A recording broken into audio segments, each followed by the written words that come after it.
that there's going to be a decision unless there's some serious thing that comes out of left field that nobody thought about. And the county commission says, well, we need to have that looked into some more. So we'll postpone this for another month to get the information that, that they're asking for. But I can't see what they would ask for tonight that isn't already a known quantity. We know the situation that exists currently. We know the situation that they've obviously made the modifications for. What modifications are you saying? Well, I mean the asphalt that's been already applied to the parklands. I'm sure you've seen it. Yeah, there's nothing temporary about any of that. No, but I'm just saying, well, but the condition of approval, which was the case last time, and is 18 months, and they can be removed.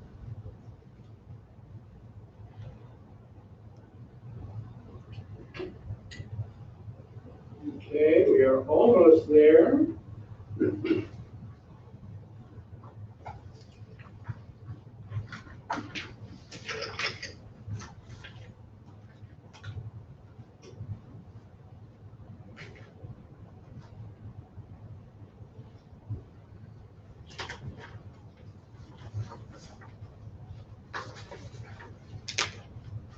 Okay, we will call to order the Planning Commission meeting for September 8th for the city of Winters. Tracy, could you do the roll call, please? Yes, Commissioner Adams? Here. Commissioner Northrup?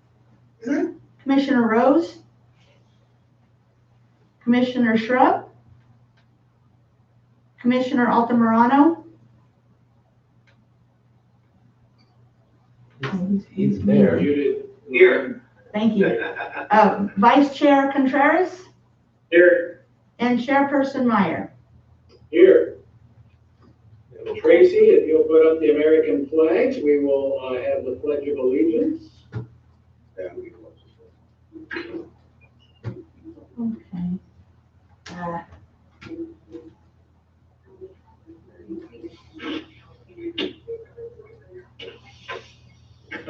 You see that? I can. No? No? No, they can't. Oh, we can. No, you just pointed a flag in his office. Okay, so we will just proceed with that one. We all know what the American flag looks like. Please join me in the Pledge of Allegiance. I pledge allegiance to the flag of the United States of America and to the republic for which it stands, one nation, under God, indivisible, with liberty and justice for all. Thank you. Our first technical glitch of the evening, probably not our last. This is now time for citizens input. We have 3 items on the agenda tonight, so this is for anybody who would like to address anything not on the agenda. And Tracy, all of you, if you haven't been to one of these meetings before, the commissioners are not muted, and Tracy is not muted, and Dave, when he's on there, is not muted. Dave Goswell, and everybody else is muted. And then if you want to speak or you want to say anything, you do the raise your hand button on the bottom of your control there, and Tracy will look for that. Or if you have a problem with that, just wave your hands wildly, and we'll see that as well. And Tracy will put you on. And so, Tracy, is there anyone who would like to do any citizens input on items not on the agenda? I don't see any raised hands. All right. So we will then go to the consent items, which are the minutes from the July 28th meeting. Do we have any comments, changes on the July 28th minutes? Seeing none, do we have a motion to approve those minutes? I make a motion. Okay, do we have a second? Second. Okay, we have a second and a third. And Tracy, if you do a roll call vote on that, again, on Zoom, all votes have to be a roll call vote, even on things like the minutes. So Tracy, if you would call the vote on that motion. Who made the motion and who seconded the motion? Ramon made the motion and Dave Adams seconded it. Okay, great. Commissioner Adams, Aye. Commissioner Northrup,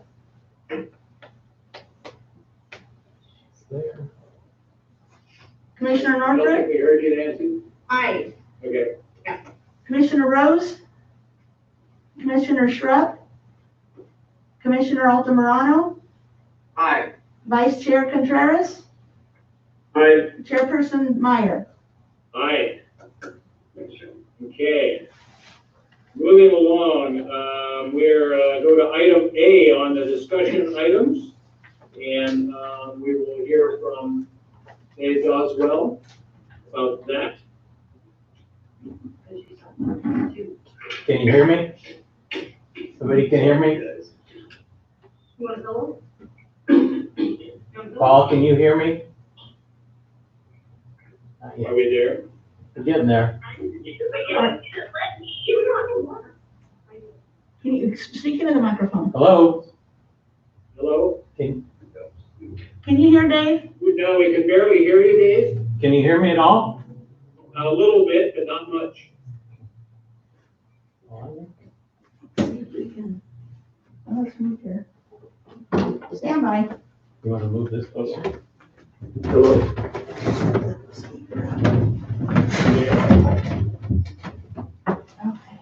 try that. Hello? How about this, Paul? That's good. Okay, good. Okay, so, and do we know how PowerPoint or not? Yes. Want that up now? Yes. Yeah.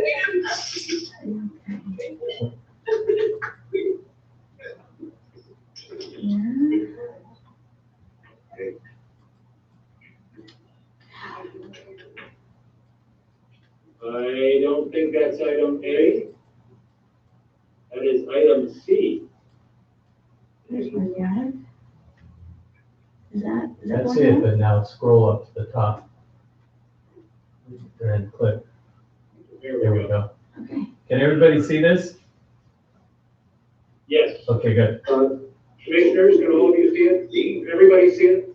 I guess not just commissioners, yep. Now we're back in the game. So the item before you tonight is for a new single-family home that's going on the vacant lot at 103 Orchard.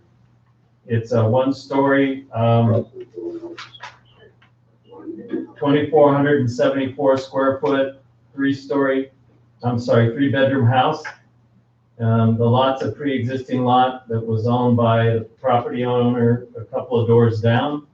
My understanding, he simply bought it as an investment and never chose to move forward with building a house until it was sold to the Chambers, who are the applicants.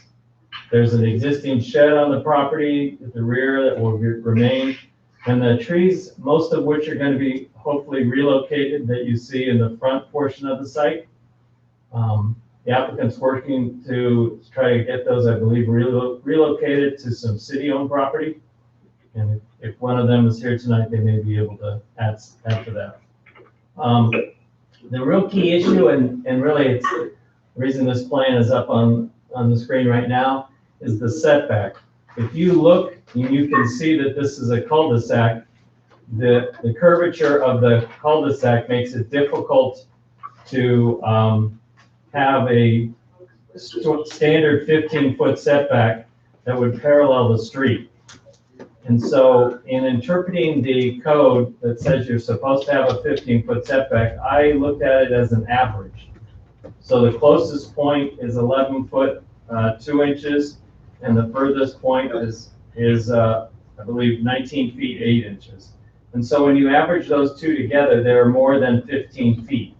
Slightly more, but more than 15 feet. So I look at that section of the code that talks about setbacks, and I believe it meets the intent, because that language that's in the code really is looking at a more traditional lot situation where the street and the property line parallel each other. And that's really the only issue. I think if you look at the design, and if Nancy wants to scroll down, if Tracy wants to scroll down, you can see it. It's very, very traditional looking. It's somewhat of an eclectic neighborhood. It looks like, from my perspective, some of the homes were built by the same builder. Some of them look like they were virtually custom homes. So this will fit in nicely with what's in the neighborhood. And from a design standpoint, really had no comments on that. The 3 fences that exist now on the shared property lines all look to be in pretty good shape. So there's no need to really work with those property owners to replace any fencing. And they will be installing side yard fencing at some point that connects the house to the fences that are already existing. And we have the standard language in our code about the landscaping having to be installed in the front yard, and the fencing that would be installed by the applicant needed to have metal posts, which is what we've been requiring now for the last 3 or 4 years of production home builders and on infill lots as well. And with that, I'd answer any questions that the commissioners might have. Okay. Are there any questions from the commissioners? I have one for Dave. Okay. What's the difference between what's being asked of us here, situations where we do a plan development overlay? I know those are usually for multiple houses. Right. But is that something that could be done for one house as well? It can be, but it's not necessary. I mean, theoretically, you could go the variance route, which is another sort of form of a plan development. But if you read the code, there is language that allows for the interpretation of the code in situations like this. And again, the commissioner has to agree that my interpretation seems reasonable and sort of meets the intent of what the code is trying to do, which is keep the houses so they're not right up against the street face. But as you asked, we have new homes where the porches are as close as 12 feet, and the house is closer than the required 20 feet. So this is just the garage, and it's the side of the garage that is asking sort of for this interpretation to be applied. But there's no functional difference, right? I mean, it's not like the homeowner has to pay more money, or we have to do different. No. No. I mean, if you do the plan overlay or the interpretation route, it's just a matter of documenting which. Well, it's considerably more expensive because the planned overlay costs multiple thousands of dollars to request, and it would be odd to apply it to a single lot. We did do it when the Catholic Church was converted into a duplex. We did do a planned overlay in that situation because the building was already there. And so obviously moving the building was not within reason. But here, because it's a vacant lot, if the commission somehow felt that this wasn't, a right interpretation of that code, you could tell the applicant they have to move the garage so that the closest point is 15 feet. And then for sure, it wouldn't require any interpretation whatsoever. So, I mean, that would be sort of the down or the alternative decision as the commission would be that you direct the applicant to simply make it so that the garage is no closer than 15 feet. And then they would have to work out the changes so that physically could happen. But thanks, David. I just wanted to understand the mechanics of the different into the end result. I appreciate it. And Dave, it's the fact that it's on the cul-de-sac that really contributes to this, right? Because you've got that curved edge that comes in, and that's really where the issue comes from. Right, and so, and because it's an infill lot, there's no real easy way to alter the situation to make it work, other than say to the applicant, well, yeah, we understand this is awkward, but you're going to have to reduce the size of your house in order to comply strictly with the letter of the ordinance. Yeah. Okay. Any other questions by commissioners before we open it to public comment? says it's 11 feet from the property line, so if you include 5 foot of sidewalk, that means the south wall of the garage is 6 feet from the inner edge of the sidewalk, is that correct? So the garage, the sidewalk and property line are essentially one and the same. And so at the closest point, the garage is 11.2 from the back of the sidewalk, which the way our ordinance is written, you take the setback from either the property line or the back of the sidewalk, whichever is most favorable. Back of sidewalk being, The edge closest to the garage itself. okay, so there's 11 feet plus 5 feet of sidewalk to the street. Correct. So the garage itself is roughly 15 feet. 15 feet 2 inches or 15 feet 3 inches from the face of curb. Thank you. Is this the first time that there's been, this interpretation has been used? It hasn't been used in front setbacks before, Commissioner. We've used it in rear yards where they're like odd-shaped lots, kind of look like a ice cream cone shape, where there's not a straight backyard property line, but rather maybe an angled property line. We've done it on that many times. This is the first time it's been applied to the front, but in the rear yard, we've done it, I would say, more than a dozen times in the time that I've been here. Just wondering if this would be a precedent-setting kind of decision, or would it be interpreted just on an individual basis? I think you could make it on an individual basis. Someone who had a conventionally shaped lot that was rectangular or square, I would have a tough time suggesting to you that you could somehow interpret that situation to where they could be closer than 15 feet. Okay, thank you. Why don't we open it unless there's other commissioners at this point? Okay, at 6:45, we'll open it to public comment on this particular issue. Tracy, do we see anybody who would like to comment on this? Do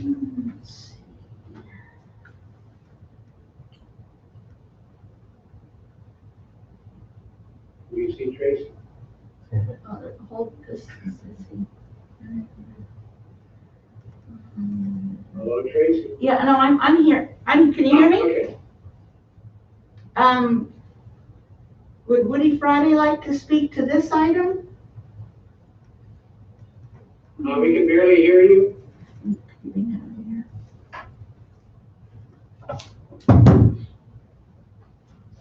Would Woody Friday like to speak to this item? Let's see here. I'm not sure if this is the one. Okay, no, we wanted to talk about the item B, I think. Okay, B. Okay, so if Woody or Rebecca don't want to speak, I don't have any other requests to speak. Okay. At 6:47, we will close the public comment on this. And that's what happens when a phone and a computer next to each other on the same Zoom meeting. You get that great noise. I think this is a great looking house, and a nice, we went over and looked at the lot and looked at the plans, and this will fill out I believe, the only remaining lot in that development. And so I think this is good for the neighborhood and good for the city. Would anyone like to make a motion on this item? I'll move we approve it. Okay, do we have a, I second it. okay, we have a second. And who was that who seconded it? Ramon. Ramon, okay, I've only got a few pictures up here. We have a motion and we have a second. If Tracy, if you could take the roll call on this. Commissioner Adams? Aye. Commissioner Northrup? Aye. Commissioner Rose? Aye. There he is. Commissioner Shrub? Commissioner Altamirano? Aye. Vice Chair Contreras? Aye. Chairperson Meyer? Aye. Motion carries. And we'll have another nice house for winters.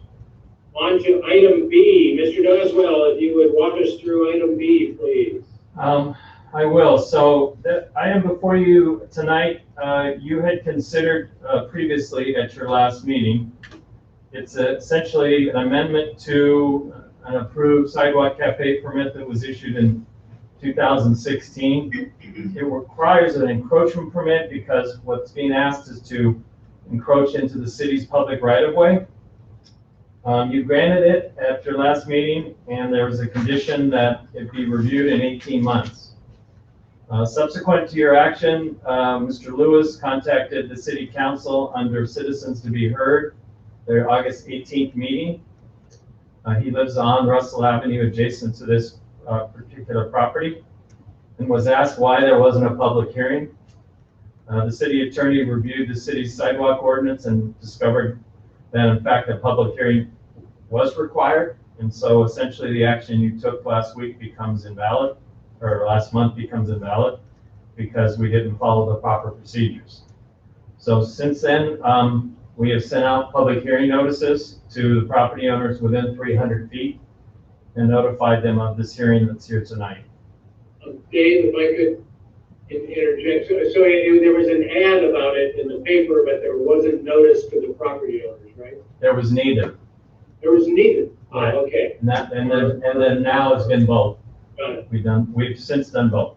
Okay. And so, as was explained at the July 28th meeting, this is a request somewhat driven by the pandemic, I would say, to expand the outdoor seating that the depot building currently has. Currently have the ability to have limited seating on the sidewalk. This will allow the sidewalk essentially to be pushed out into where the parking spaces are, and the existing sidewalk in front of the buildings have more seating added, and so it will accommodate more outdoor seating than currently is possible. In order to do so, as I said, they've pushed out the sidewalk. It's as you go by the site now, you'll see that there's asphalt paving that essentially levels out the street in order to provide ADA access. And then that ultimately, as I said, more seating will be added if this gets approved. This is similar to what Turkovich has done. Turkovich winds on the other side of Main Street on Railroad Avenue. Got approval a number of years ago to fill in the parking spaces and expand their outdoor seating in a similar manner. In this particular situation, both police and fire chiefs were a little concerned about the original proposal of how people using the sidewalk might be protected from a motorist who might inadvertently hit or go onto the sidewalk. The sidewalk is now being relocated. And so in an effort to address that, the applicant proposed, next slide, good, installing the rock wall that you see right now on the Russell side of the preserve. And the rock wall is roughly a foot thick and 36 inches high. And that wall would be added to the outer edge of the what was the parking spaces, now the again moved sidewalk. And it would be no closer, or no further, should I say, the outer edge would be no further than 8 feet from the face of curb as it exists today. So essentially, it would be on the line of where the parallel parking space would have been prior to its removal. And with that barrier in place, the police and fire chiefs felt that then there was now adequate protection, that if a motorist strayed from going straight on the roadway and started to go towards the pedestrian sidewalk, they would hit this wall and essentially protect the pedestrians that would be using this new sidewalk, or this altered sidewalk. That's pretty much the issues. We received, I received an email from Debbie Hemingway, talked to Mr. Mickle, who's here at the council chambers.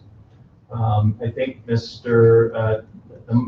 Chairman Meyer, you received an email from, I believe, someone. I received an email I talked to Debbie Hemingway. I received an email from Lynn Seacrest. I talked to Rebecca Friday and Woody Friday, and Bill Biasi passed on some information and some feedback that he had gotten as well. So quite a bit of community input on this. One of the things that I didn't mention in the staff report that's related, but not directly, but more indirectly related, is there's an existing conditional use permit for the preserve to operate as a restaurant in this location, restaurant and bar. And it has a number of conditions related to that use permit. And you probably hear from some people tonight that they believe that the use permit conditions aren't being complied with. You can separate the two if the commission so felt inclined. You could approve this encroachment permit and then address the problems that may or may not exist with the use permit, and do that under a public hearing process that is in our code having to do with use permits. So I can see as a staff person how, although again, they both affect the same property, how you could approve one and direct staff to investigate some of the questions that you may hear tonight about the use permit. Dave, sorry to interrupt. I didn't hear that last part. What could we approve separately? So you may hear from some people tonight in the email that was from Debbie Hemingway. There's some issues having to do with the operation of the restaurant as it exists right now, regardless of this proposed expansion or not. And those all stem from the conditional use permit that was approved in 2010. And I think you'll hear from people tonight that some may believe that they are not adhering to those conditions. And so there is a process to evaluate whether that's occurring or not occurring. And it's independent from this encroachment permit.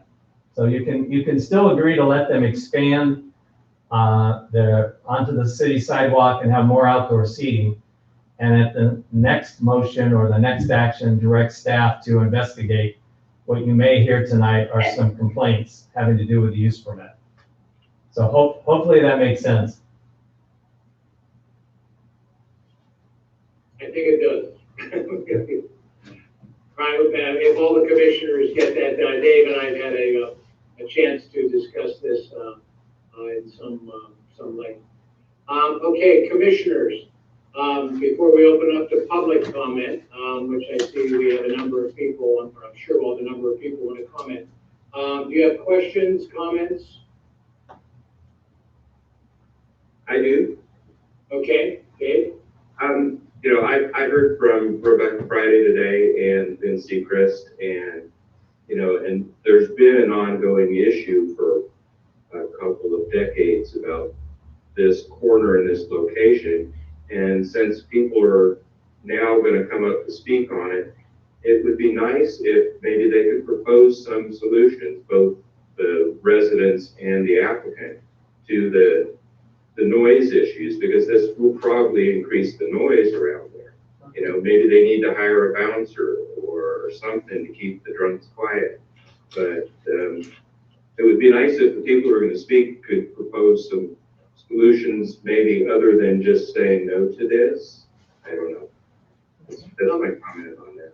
That's a good, let me add, because one of the things we did was we went back and pulled the conditional use permit. And item 7, there is a noise restriction on this conditional use permit, which because it does run up right up against a residential area.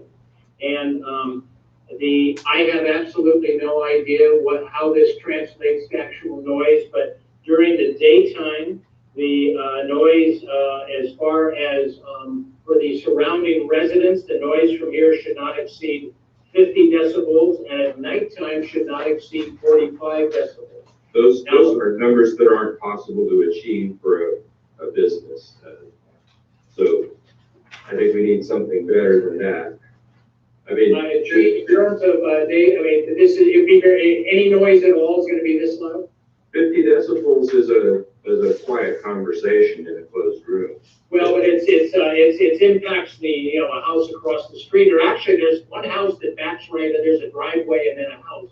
Yeah. Right there, so, I looked at buying that house once. so, yeah. So there are noise restrictions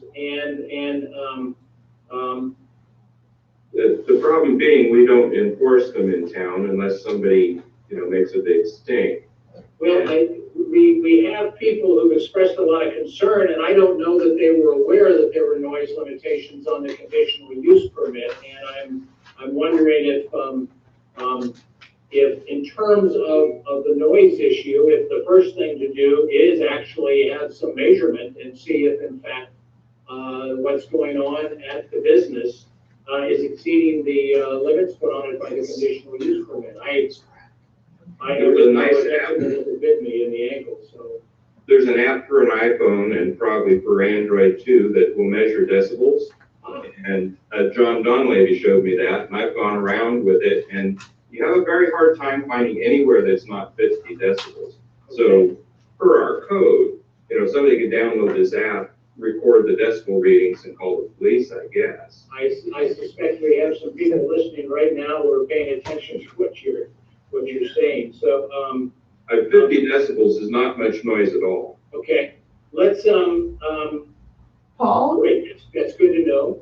Paul? Let's move on. We're gonna want to go to public hearing and hear the people, and maybe we'll come back to this aspect of it. Paul? Paul? Yes, comments, other commissioners? Chief Miller has a comment. Do you want to hear that now or during the public hearing portion? Why don't we hear it now? Okay, just a moment. Okay. Can you hear me? Yes, we can. Okay, good evening, Commissioners. It's Chief Miller from Winters Police Department. I wanted to follow up with Dave, reference the original plan that we reviewed and talked about. The retaining wall is basically what we call a dead man's wall into traffic. Have they added that diagonal that we talked about?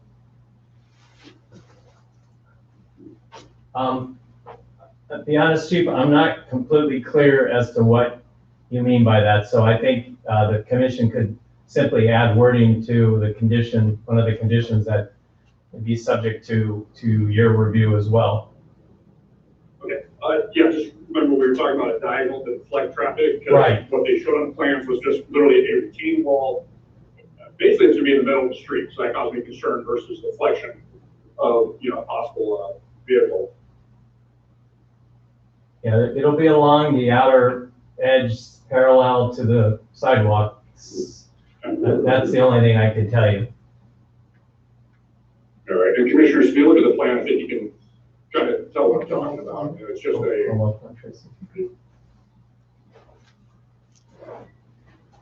plan coming up. Tracy? Yeah, she's gonna, What's that? if you could go up one slide. Sure. Here you go. I think he's referring to both ends where 45s. Yeah. And there, my understanding is the Can you wall see that, is Chief Miller? contiguous. Yeah, so I'm talking about the proposed retaining wall, which is Even on though the it's not very shown. lower part of that sheet of paper. Okay. And if you see, it's literally just like a dead end, or like I said, a dead man's wall. So what I'm asking or proposing is that a diagonal comes off of that, back towards the sidewalk, towards the building, To get its strength or, to deflect. to deflect? So, right, again, because if it's just squared off like that, if a car hits it, it's just gonna go, basically plowing right into it. Okay. So, Right. so where the angles are, you're looking to have the wall continue. Is that right, Chief? Yes, correct, on a diagonal. Gotcha. Now I do understand what you're talking about. Okay. And then Dave, again, the original plan we discussed this shows that this extension was supposed to go all the way down to Russell. And they have left the space, and I don't know if you'd already covered that was left, that they went on their own and did that. It's painted red, which is my understanding from Mr. Donlevy. He gave it permission to paint it red. The city did not paint it red. Red means no parking, so it's not a loading, unloading zone. And as we worked with them through the whole parking issue, it was decided to keep it red in order to leave a side line for southbound traffic. So folks that are turning from Russell onto Railroad would be able to see traffic. So now I believe the proposal is a yellow zone for loading and unloading only. Yes, there's a condition, Chief, that says that the curb has to be repainted yellow, and it'd be only for commercial vehicle loading and unloading, so passenger vehicles wouldn't be able to use it. Okay. All right. And will there be additional signage to that effect? It can be if the commission adds it and you so request it. I would recommend it. A yellow curb basically means any vehicle with a commercial license can park in that spot. So like my truck has a commercial license on it, and literally I could park my personal truck in that space. So I would recommend it be specifically for loading and unloading only.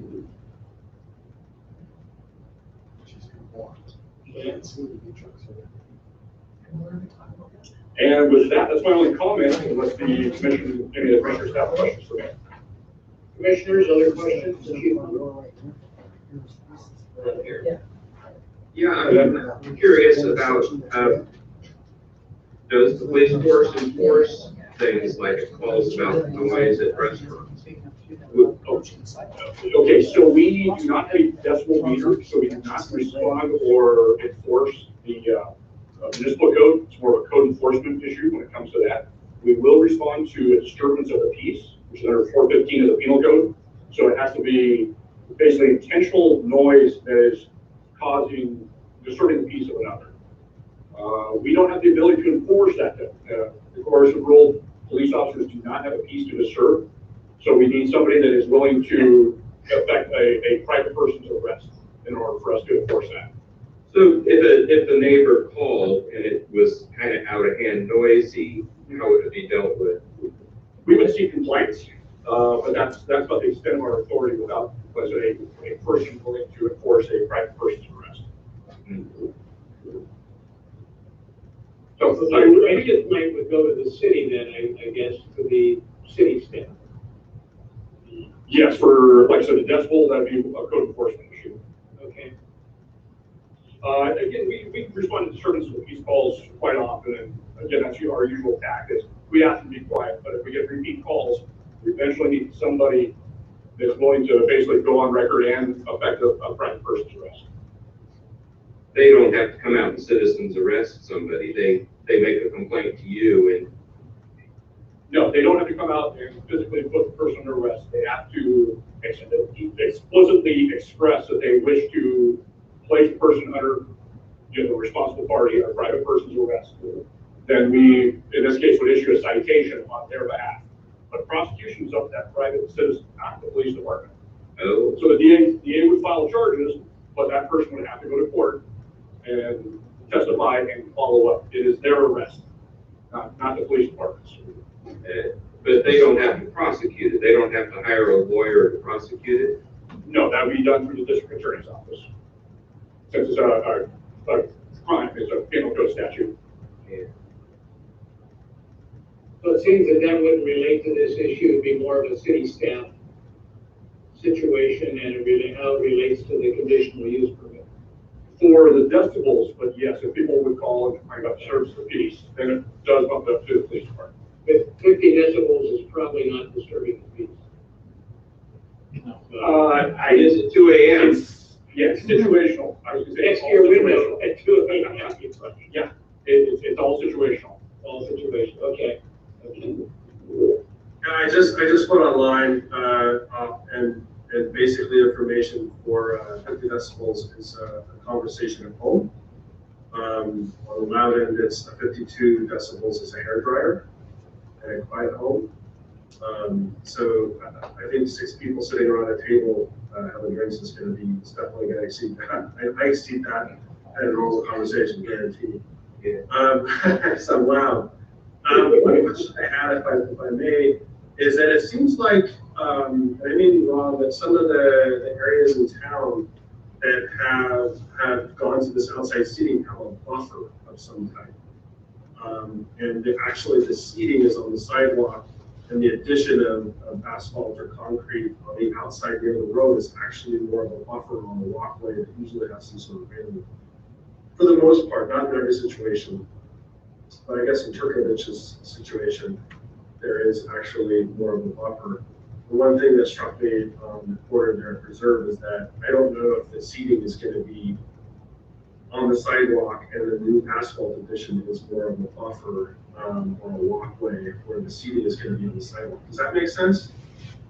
You see the bottom of the drawing? Yeah, I do.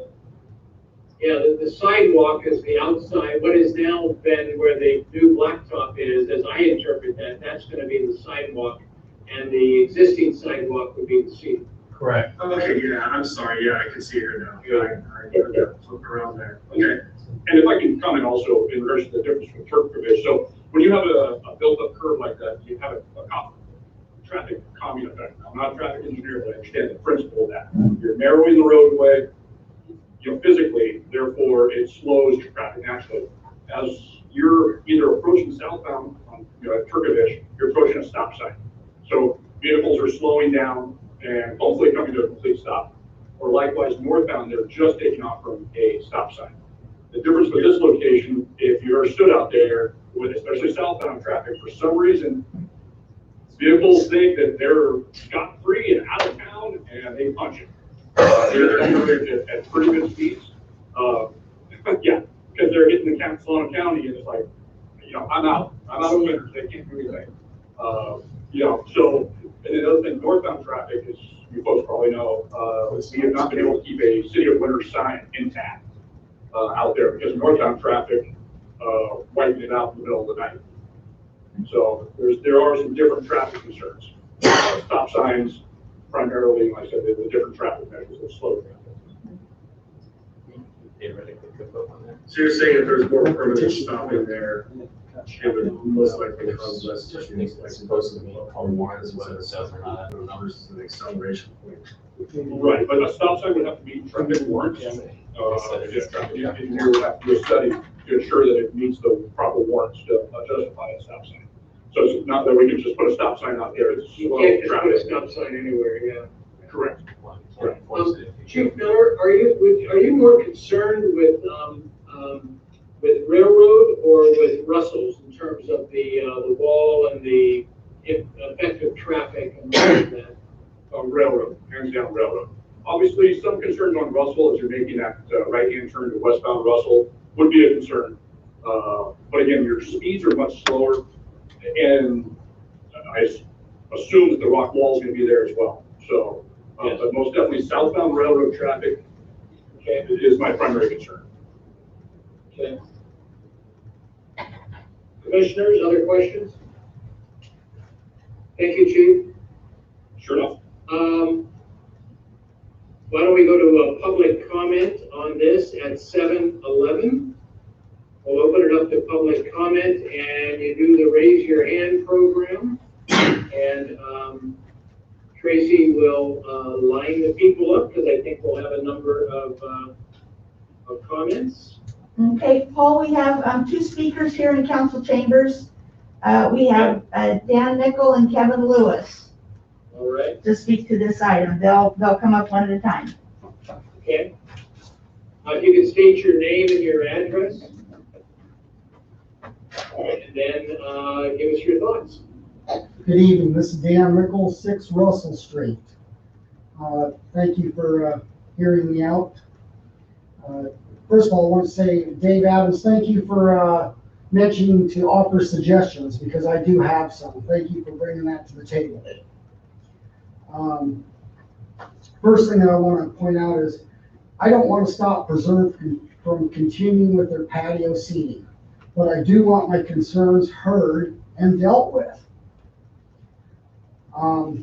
My understanding is the City of Ware's Planning Department has given Preserve approval to proceed with the Sidewalk Cafe without performing any environmental impact studies, noise, nuisance, parking, privacy and safety concerns, etc., along with failing to notify any of the residents in the area. We've talked about this, and obviously this has kind of the purpose of this meeting here now. I'm also told the city has no plans to have Preserve put the project on hold as they already have approval. I'm okay with that. Again, I just want my concerns heard. Preserve does a great job with their decor and things of that nature. It brings up the looks of the neighborhood, let's put it that way.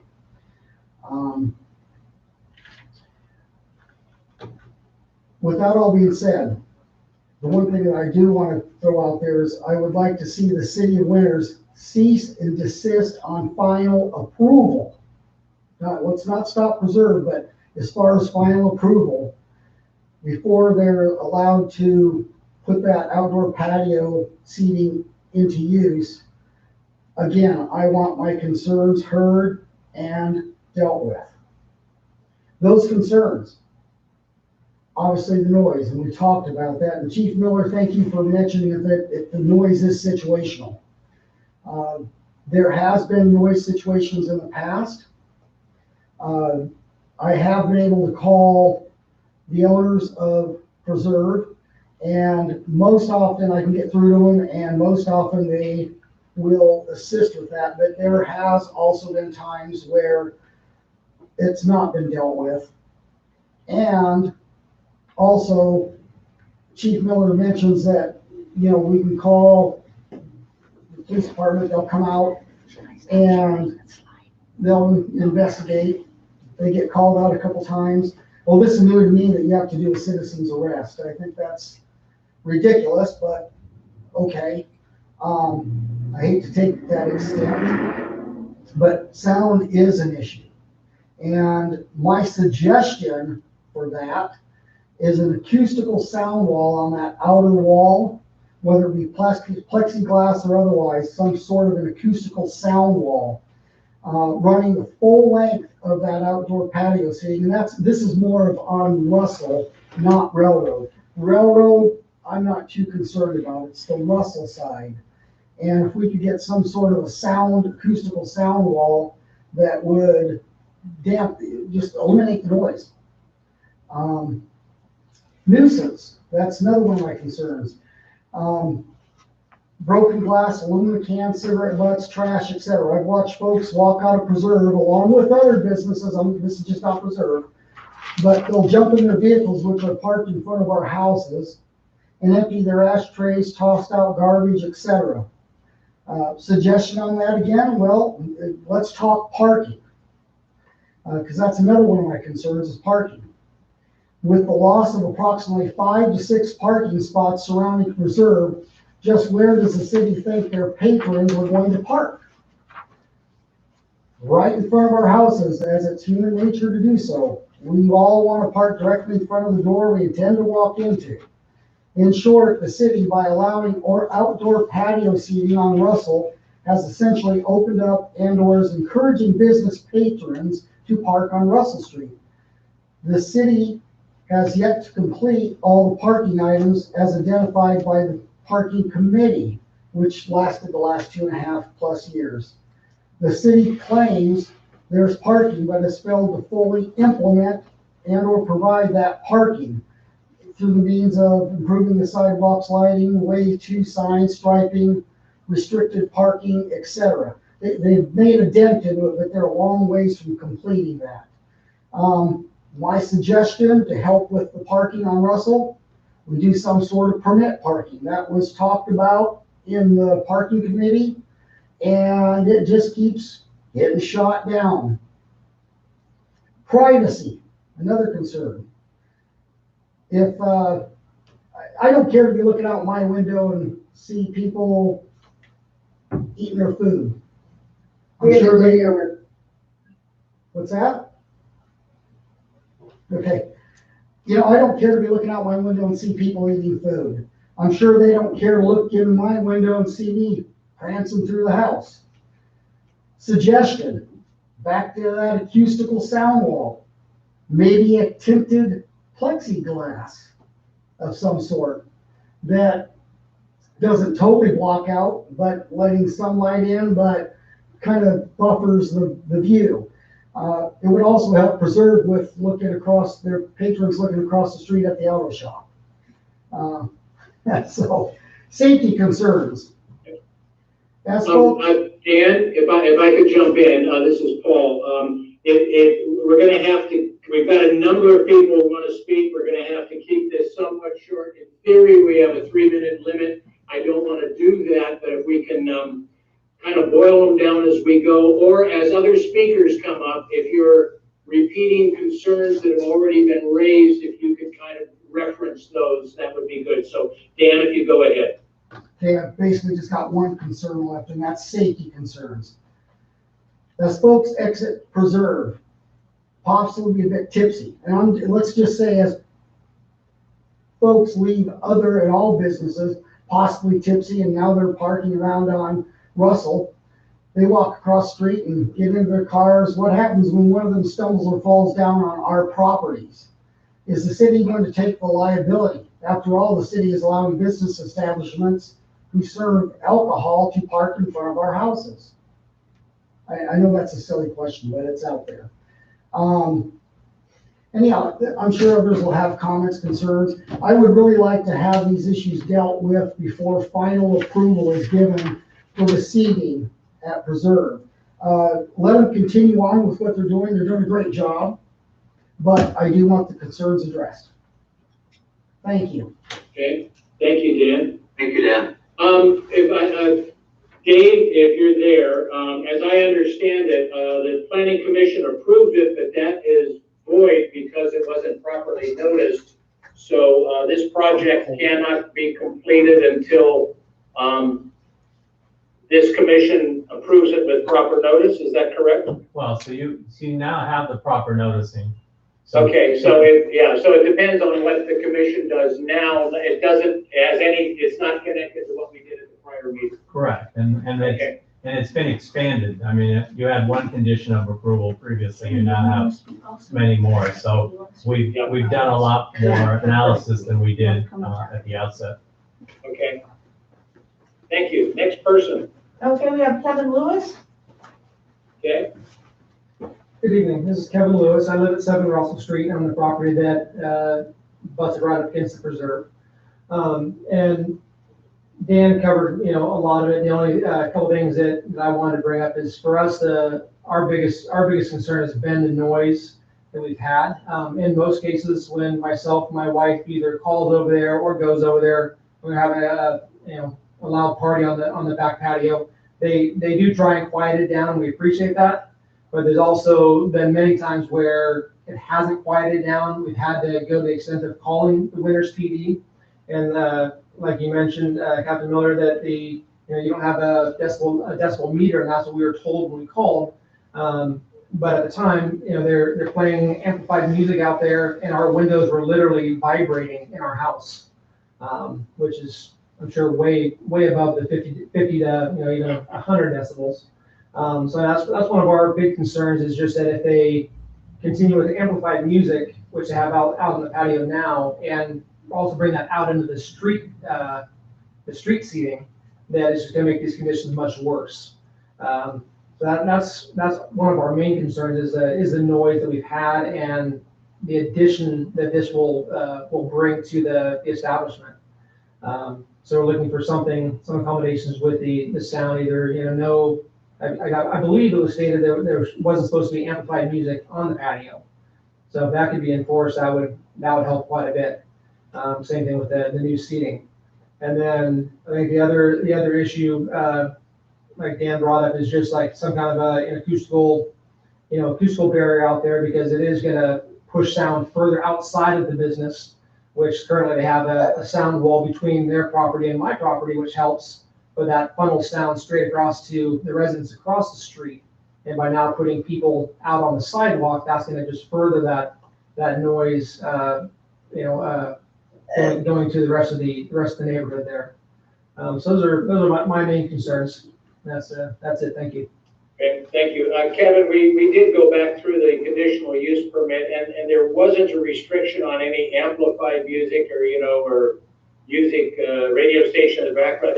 What there is that restriction on the total noise level. So that in theory, significantly restricts, or as we're hearing, maybe makes it almost an impossible condition to comply with. So, so we did, because that had been brought up by others, we did look into that.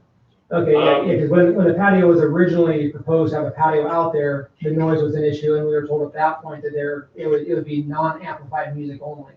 So I think that's where myself and other people you've heard from have gotten that info.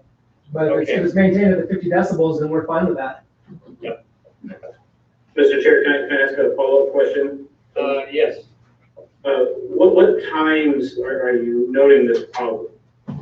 Right, is this something that's happening in the afternoons? Is it 10, 11, 12 p.m.? It's in the afternoons and late into the evenings. It'll go. I mean, they are normally really good about closing it down at 11. When the noise ordinance is, I think that's the business noise ordinance or whatever, is 11 o'clock. But it'll go right up to that point. And it's not always. There's times where it's very calm parties and stuff over there and just people eating. But when they put on events for weddings or big parties like that is when it gets quite noisy and can get out of hand. And I said a lot of times they'll try and keep the people quiet out there when we have to call or go there to ask for it. But there's other times where it doesn't, and we're trying to go to sleep and we have kids, and it's just it gets pretty irritating. Okay, thank you. Thank you, Kevin.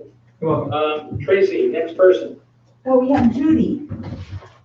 Oh, good, I'm Judy Mueller. I live at 417 Russell Street. My big concern is the congestion there on Grant and Russell Street. We have so many people that use Russell Street as a racetrack.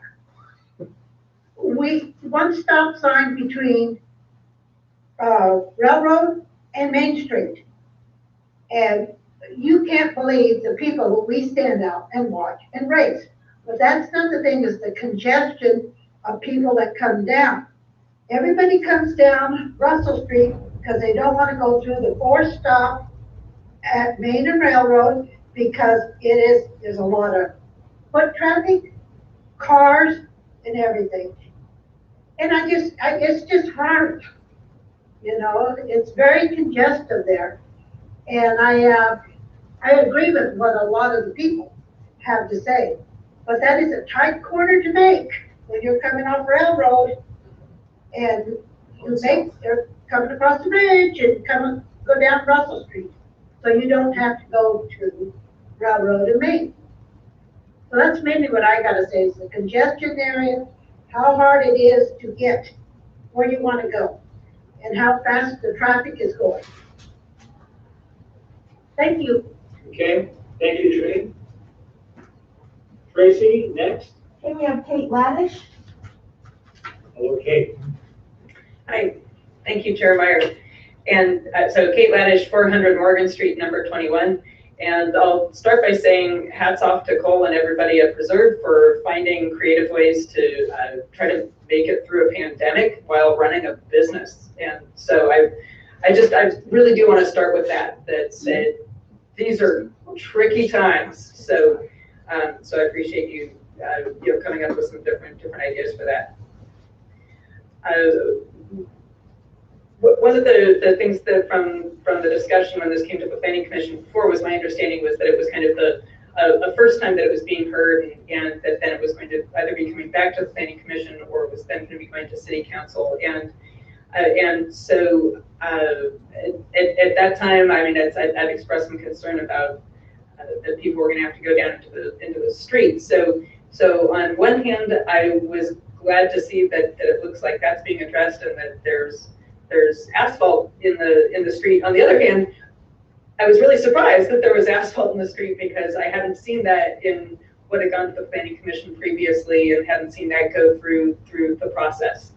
And so I think we need to make sure that the process happens, but that also that what we do going forward and that we don't set a precedent of people being able to kind of decide what they're going to do with it.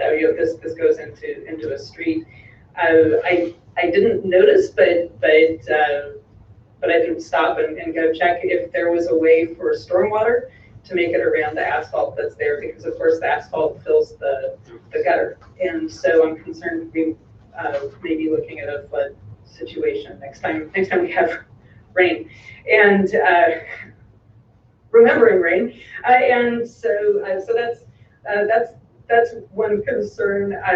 Since this is, in a way, when it came before, it was described as temporary. I think it's an 18-month, and then it's reconsidered. And it's a substantial and nicely crafted stone wall that's being proposed. And so it'd be very difficult, I would think, for everybody to then say 18 months after, that's like, all right, pull that out. So I think we should keep that in mind. Other people have spoken about parking, and Chief Miller spoke to my some of my questions I had about, just there being a stone wall. Yay, protect pedestrians. On the other hand, make sure it's yes, exactly what Chief Miller said. But then I'd really like to get to the Americans with Disabilities Act portion of this, that we have a number of places downtown where, in order to increase the outdoor seating, we've created a slalom. And so people have to kind of leave the city designed sidewalk and go into another area. And so say around Turkovich, and then on the railroad side of Pewter Creek Cafe, there's planters there. And so it's difficult, whether people have mobility disabilities or especially a visual disability, it's increasingly difficult. And so, and the ADA has some really specific things we need to consider. I mean, anything that is different is a variation of more than a quarter inch violates the ADA. And so it isn't enough to just have a place people can walk or otherwise be a pedestrian. We have to make sure that it actually really satisfies the Americans with Disabilities Act. And so that requires a certain amount of engineering and going into it with that. Certainly asphalt might, as it settles, then lower. And so what do we do then to make sure that there's not a gap that would exceed what's allowed? So one of the ways, keeping Commissioner Adams' request that those of us who have comments put on our problem-solving hats, one of the ways that I could see around that would be that in this instance, as well as going forward, that the City of Winters says, you know what, let's keep pedestrians on actually the sidewalk. And that then if there is going to be outdoor seating, that's on the additional area that's been constructed. Because I have some real concerns about trying to weave people around in these different ways. Thank you very much. Thank you, Kate. Tracy, next. Lynn Seacrest?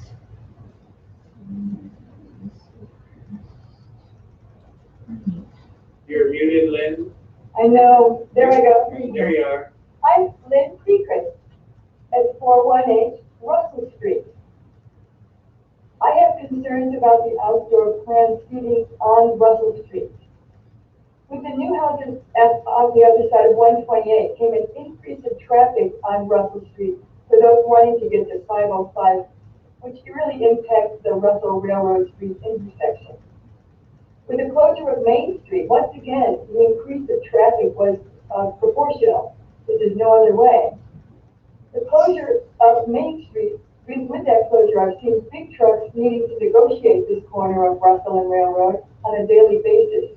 In other words, it's become a main corridor through town with a heck of a lot of traffic. Personally, I avoid the corner due to the speed of cars coming over the bridge and the inability to see around the corner toward the stop sign and the speed that they come.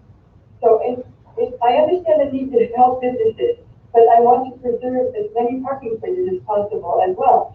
I ask you to not do the Railroad Street side. I think that's a mistake. It takes too much, it's dangerous and parking places. And anyway, I guess that's what I wanted to say. So you said don't do Railroad. Right. No, I'm sorry, don't do the Russell Street. Thank you. Yeah. Thank you. Confused me. I thought that's what you were, I thought that's where you were going. So your position is you would like to not see Russell done. That's correct, thank you. Okay, okay. Thank you, Lynn. Next.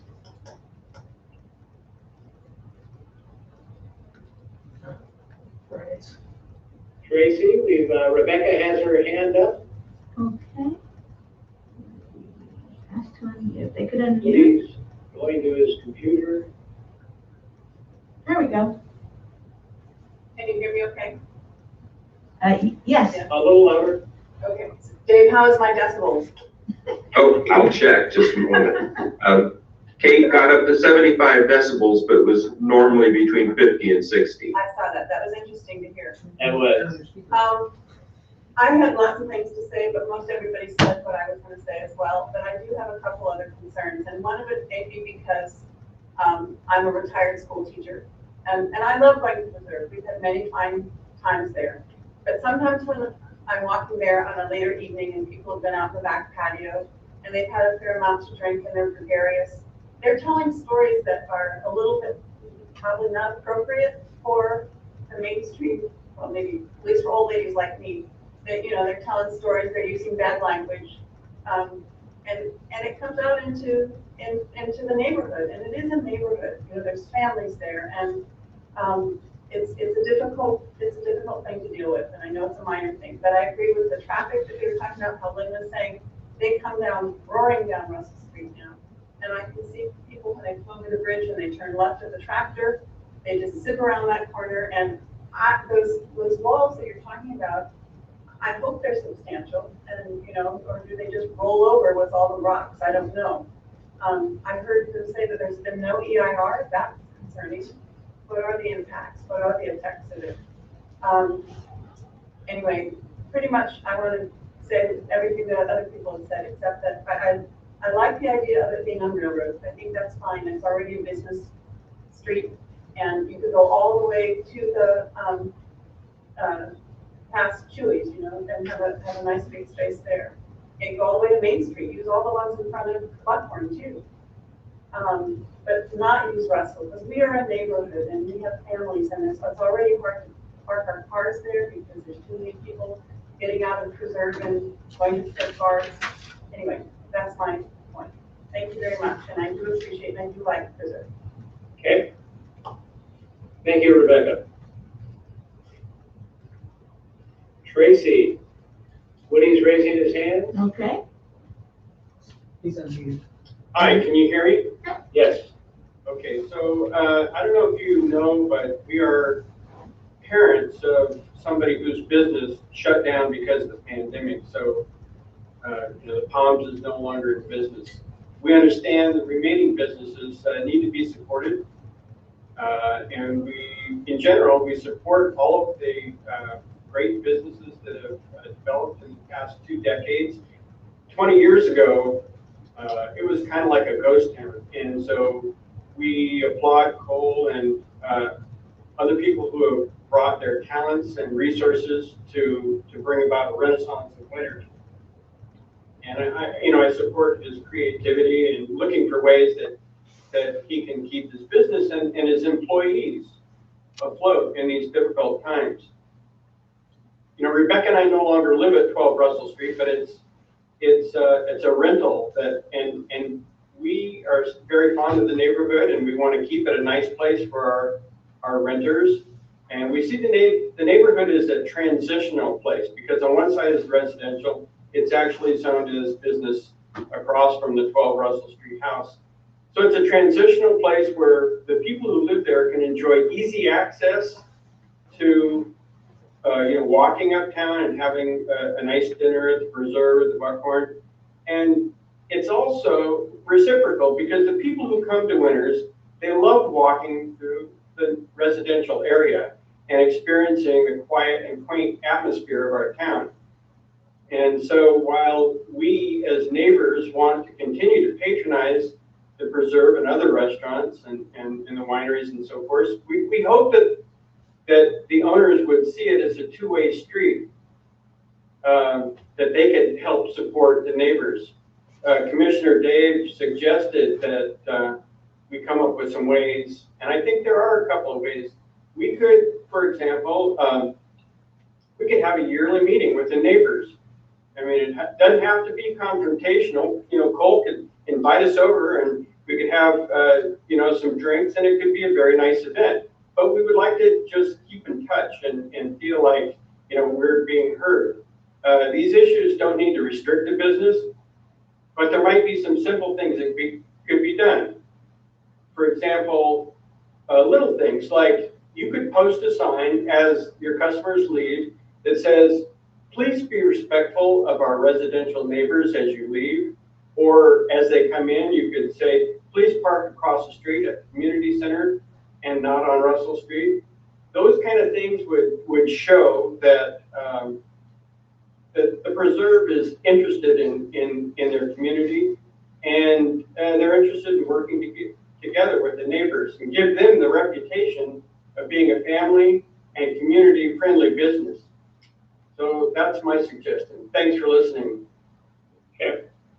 Thank you, Woody. Tracy, do we have others?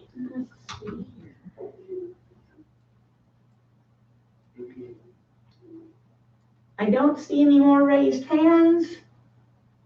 And I don't see anybody in the chat feature. Oh, I'm sorry. Cole has raised his hand. I'm sorry. Cole? Hello.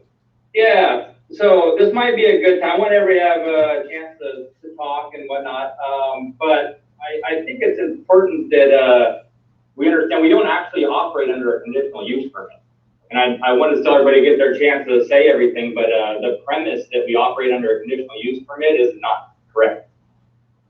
So I'd like to know what the Planning Commission thinks about that. I would ask Dave Goswell about that. There was a conditional use permit granted in April of 2010 for the business. Right, and I don't have it Yeah. in front of me. So the reason that's there is at the beginning, we were going to operate as a bar and not a restaurant. And we did not get the permitting to do that. And so then we changed to a restaurant. And we are currently in a zoning that is allowing a restaurant to operate. And so the conditional use permit was null and void at that time, about almost a decade ago. So I want everybody to still get their, I love the input and I like all the wonderful things that some people said and the concerns that others have, and we do take into account all of those things. And Woody, we do have a sign on our patio that says that we enjoy our patio very much, but you know, we need to be respectful for our neighbors. We do a good job. I think it's that we originally were open till 2 a.m. in the morning. We closed, we're pretty much, I have no employees there almost past 11. We shut down at 10 o'clock. I feel like I've done a great job of bringing the neighborhood up. If you guys remember back in the day, what was there was a Irish pub. The police were there once a weekend. There were fights almost every single weekend. And I think I've done a wonderful job in making the neighborhood better. But as far as the conditional use permit we've spent all night talking about, it's actually not a thing. So I don't know if that changes anybody's opinions or whatnot, but I think it is something I should bring to everyone's attention before the planning commission weighs in. Thank you. We'll look into that, Cole, because typically a conditional use permit is attached to a property. An individual doesn't have it, a property has it, and I'm not sure what the process is to extinguish it. Choosing to use it or not use it, I don't think is what extinguishes it, but Dave Doswell and the winter staff will have to look into that a little bit more and get us a knowledgeable answer, because I'd be guessing completely on that. So we can look up you can look up our zoning, and then you can look up the approved uses, and the only time you need a conditional use permit is if it falls outside of the permitted zoning. Yeah. But you obtained one. We were required to apply for one.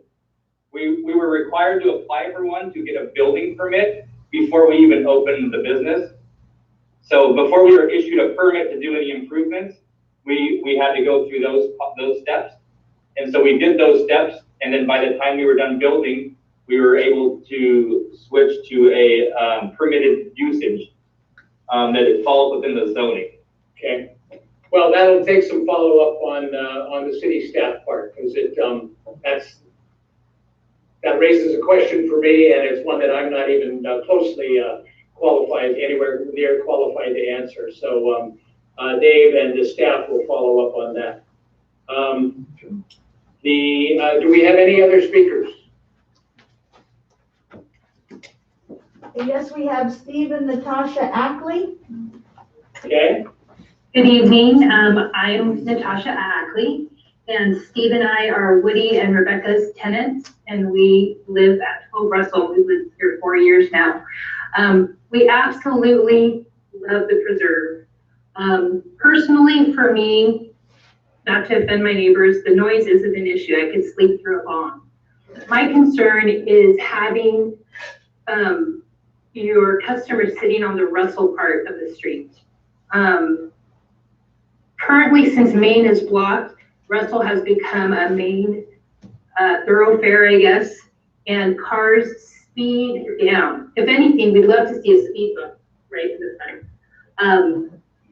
And I'd have to echo everything that Woody suggested, maybe getting together, talking about how we can work together as neighbors and a business. And Cole, I know it is difficult for you at this time to continue on. And you're going to have a very short period of the patio space. We're going to be entering the rainy season here. So I don't know if this is something we want to revisit in the spring, if you'll even be ready to have this outdoor seating. But I would highly recommend just foregoing the Russell section and staying on Railroad, because it's really going to be a sharp turn, and I think it's dangerous to be sitting there personally, just making that turn and the way the traffic is. If you want to sit on the front porch and do a little and watch and track the cars that come through and see the traffic, you're welcome to, especially weekends. It's you have people that speed down the street and are concerned sitting out there someday somebody's going to get hurt and making that corner. So I wish you the best of luck, and as Woody suggested, we get together and as a community, as a neighborhood, and discuss it on an annual basis. So that's all I have to say. Thank you. Okay, thank you. Tracy, any others? Chief Miller? Folks, I just want to address the traffic on Russell. Obviously, since Main Street was closed to traffic, it stands to reason there's an uptick on traffic on Russell as a detour, because we also use Russell as a detour when we do like the tractor parade or any other event downtown. We are waiting for a new radar trailer that will have a data collection and analysis component to it, and certainly we'll deploy it on Russell to gauge speeds and traffic volumes, and collect that data for you. That's all I just wanted to add. Okay, thank you. Tracy, others?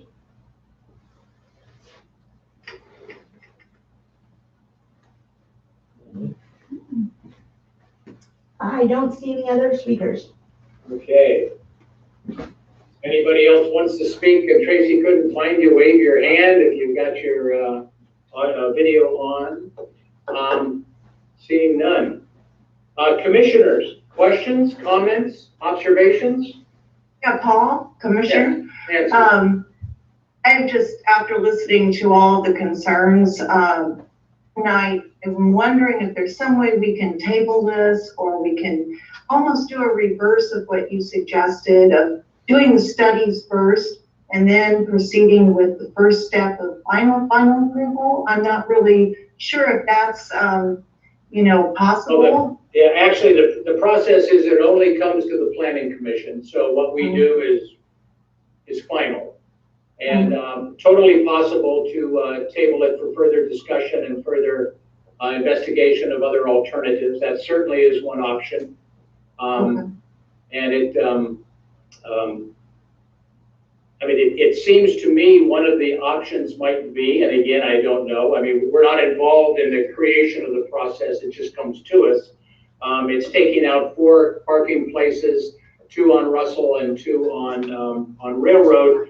What if it took 4 out on Railroad? I think somebody even said that would accomplish the same thing for preserves, minimize some of the other issues that have been brought up. I don't know if that is an option, or, you know, and that's not the kind of thing that can be resolved tonight, and it would be the kind of thing that Cole would have to weigh in on, and Cole and the city would have to work together on any changes to the plan.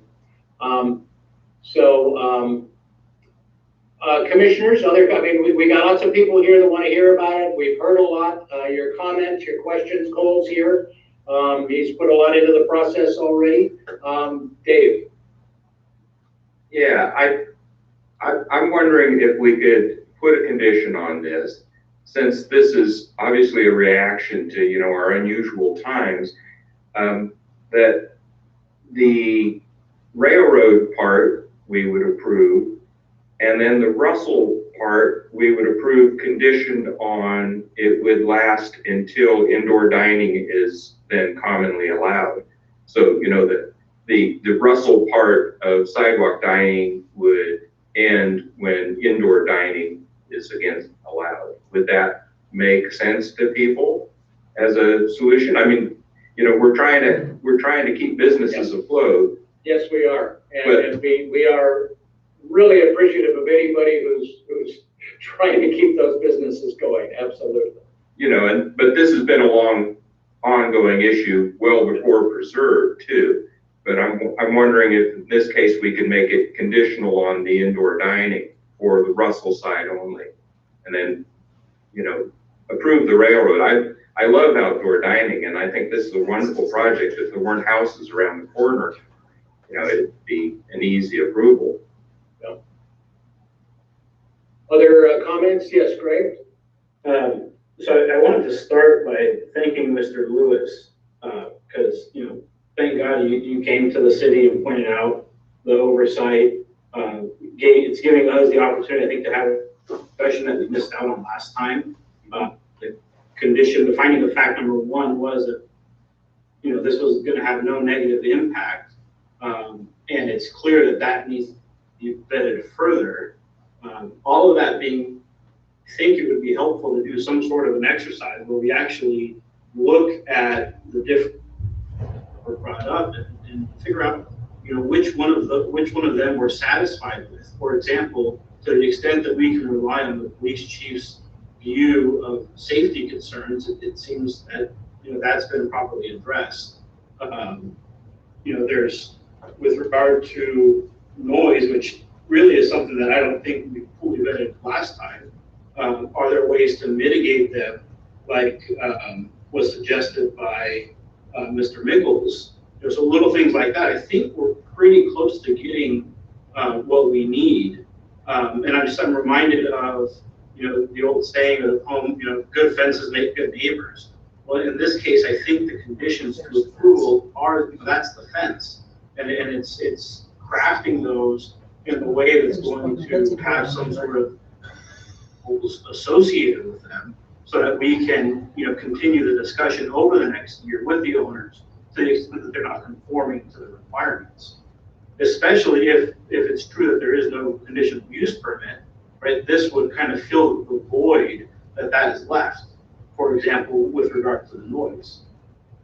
So I'm not quite sure I'm ready to, or I would suggest tabling it yet, to the extent that we can walk through some of these steps and provide the analysis to substantiate why we're leaning one way or the other. Well, you know, the city's noise ordinance applies with or without their conditional use of permit. So that's not an agenda item anyway. Right. Or, you know, but I think, you know, the same law applies whether they have this permit or not. And that's good, but that's a much higher number and a much higher standard. The noise ordinance, the city noise ordinance, and I forget the number, it's significant. 50 It decibels. makes a fair amount of noise. No, it's, I believe it's 50 decibels. Is You it? can't legally run a lawnmower in this town. Dave Doswell, are you, is that something you know off the top of your head? Not with 100% certainty. I think Commissioner Adams is somewhat right. There's a 10 to 7, 10 p.m. to 7 a.m. and then a 7 a.m. to 10 p.m. And I believe after 10 p.m. it drops down to something as low as 50. And where it would be 50 would be at the interface with residential and commercial. So it'd be different on Russell than it would be on Railroad. And Railroad, I believe, because it's commercial, it can be as much as 60. So that there's a differentiation just because of where this, where this restaurant is in relation to residential. But I would have to look at it. I did work on updating the ordinance 3 or 4 years ago. So Yeah, I remember it coming to us. I don't remember the numbers. Yeah. yeah, it typically gets pretty restrictive after 10 p.m. Okay, Woody has his hand up and would like to make a comment on that. As our past mayor, he probably has some specific information. You're muted. Tracy, if you could unmute Woody. All right. There we Can you go. hear me? Yes. I believe there's a general overlay of either 80 or 90 decibels within the city up until 10 or 11 p.m. So it's a little more generous than that 50 decibel limit, but there is a limit. And then after 10 p.m. it drops down. Yeah. Okay. Thank you, Woody. Other comments? Do you already have Cole? Yes. Oh, actually, Cole, if you would wait just a minute. What I failed to do is I failed to close the public comment before we went to the commissioners. So sometime before 7:55, I closed the public comment, and now we'll go back to the discussion with the commissioners and the applicant. Yes, Cole, back to you. I can only do what I can do, and I read our zoning really well, and I read our noise ordinance really well, and I have all intentions of staying within those boundaries, no matter what, which is what I try to do anyway. I am all on board with I believe Russell traffic is an issue as well. The shutting down of Main Street. Did you guys weigh in on that? No. Okay. You guys do realize that impacted the traffic on Russell Street more than anything, right? Yep. Okay, so why did you guys not weigh in on that one, for one? And number two, you guys do realize there's apartments on Main Street as well, right? Dave could do a better job of answering that than me, but I believe that was a temporary decision. And actually, the planning commission doesn't get involved in street closures. That's city council, I believe, does that. But parking spots you do? Parking spots and, yeah. Okay, so there's quite a few parking spots on Main Street. But a city council can temporarily close down streets. I don't think that's a permanent. I hope we're not in a permanent situation of this, but I don't know. And that's by the city. As far as the buy-in on Railroad versus Russell, I think it's important. I asked Alex to be on here from Chewy's, and don't see that he got on here today, but the Railroad is going to be more for, we're struggling, guys. We're struggling. Restaurants, it's not what you want to be doing right now. So Railroad is, we're trying to get that for Chewy's, who's been a wonderful tenant and a great neighbor for us, and a great asset for the community, especially for all the people that live here. They're more of a local place than I'd say we are. We pull a lot of people from out of town in, but Chewy's has been a really great thing for the city. So we wanted to give them all the space on Railroad so they can operate over there. And we were hoping to have a chance to survive and for us to be able to use Russell Street. If that's you know, if that's not acceptable and you guys don't want to see that happen, then, you know, it's going to be tough. So I'm all for, I'd love a three-way stop there at Russell and Railroad. I think that would be amazing, or a speed bump or something. But anyway, we're doing our best when we're trying to get things moving, but with the pandemic and the fires and the heat and everything else, you know, it's tough, guys. So I appreciate your guys' consideration. We're going to continue to do the best we can. So that's all I really have to say. Well, I'm sorry. I am here for Alex. This is Martha. So if you would allow me I just wanted to. Yes, we will allow you to speak. Just a quick comment. Okay. So my name is Martha Salazar, and I, together with my husband, Chuy, Jesus Salazar, own Chuy. So we were very excited with Cole's plan because, as you all know, the pandemic has really hit hard. And Chuy's has been in business for almost 18 years. They're in Winters. We love the community. And we were really looking forward to outdoor dining, as a lot of our customers who come in are asking about that. So with this, if it isn't approved, it's going to be a hard hit. And we just really appreciate Cole doing this and looking for ways to help us out as well. So thank you for listening. That's all I have to say. Thank you, Martha. Commissioners. Oh, I was wondering, Cole, would having Russell just for the period of no indoor dining work, and have Main Street on a longer term condition? The speed in which we're allowed to try is the most important thing. The talk of shelving this for later and putting it on the back burner it's almost a no. I mean, not going to help it. If we don't survive, we don't survive, you know. And then maybe the zone, you know, then maybe we can get somebody in there with a conditional use permit. They can stay open until 2 a.m. But we've been running a free type program. We're pretty much closed at 10 o'clock now. You know, we would really appreciate the opportunity to have a chance. And the sooner we can do it, the higher the chance.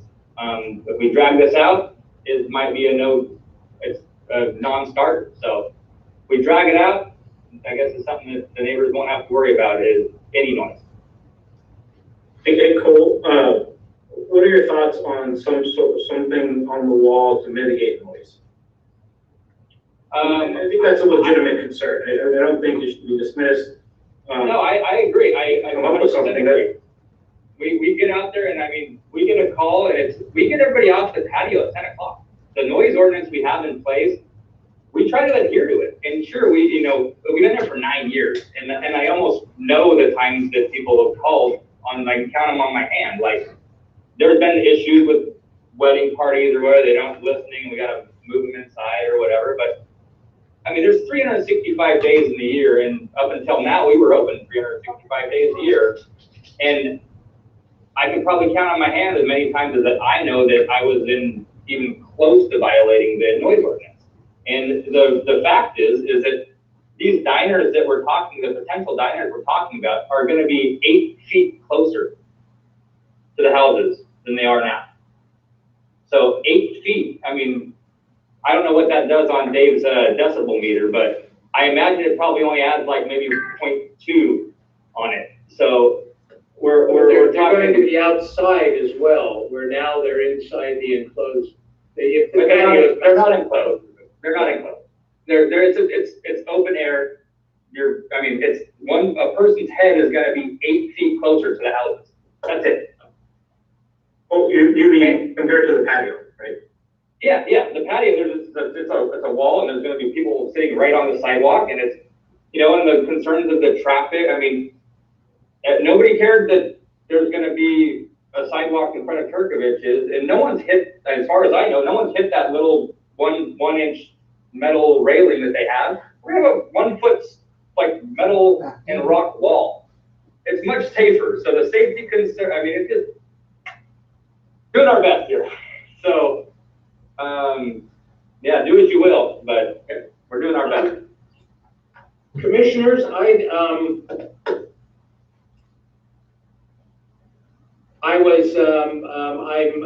very much, and a lot of discussions have gone on, and I was leaning towards this. We approved it last time. We obviously didn't have the input. Now we know why. You know, we again, as a city, we want to do absolutely everything we can to keep businesses, great businesses like preserves, functioning through this difficult time. I struggle with the Russell side. My inclination, and maybe some of you can give some input, would be to approve the railroad side tonight, and revisit other options besides what is on the railroad side, so that coal and preserves can continue moving forward with the process.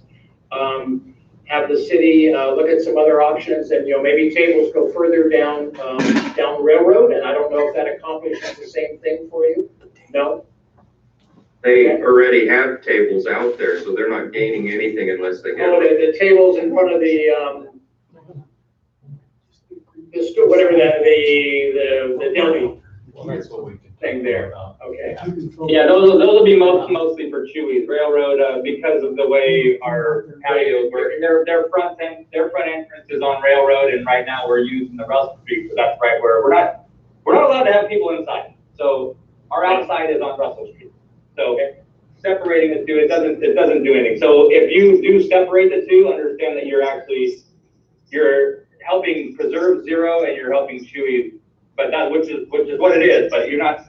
Preserve's not going to benefit from railroad. Well, there's two parts. If I could chime in, sorry, this chief, I want to chime in. Yeah. Pardon me, who owns? So, Chief Phil. Yes, Can Chief. you hear me? Yes, Chief. Okay, I was just gonna recommend hearing Cole's concerns there and hear what you might be recommending is following the original plan and taking that final space there at Russell at Railroad and just extend that parkway all the way to the curb. That might give them some additional seating. get rid of the.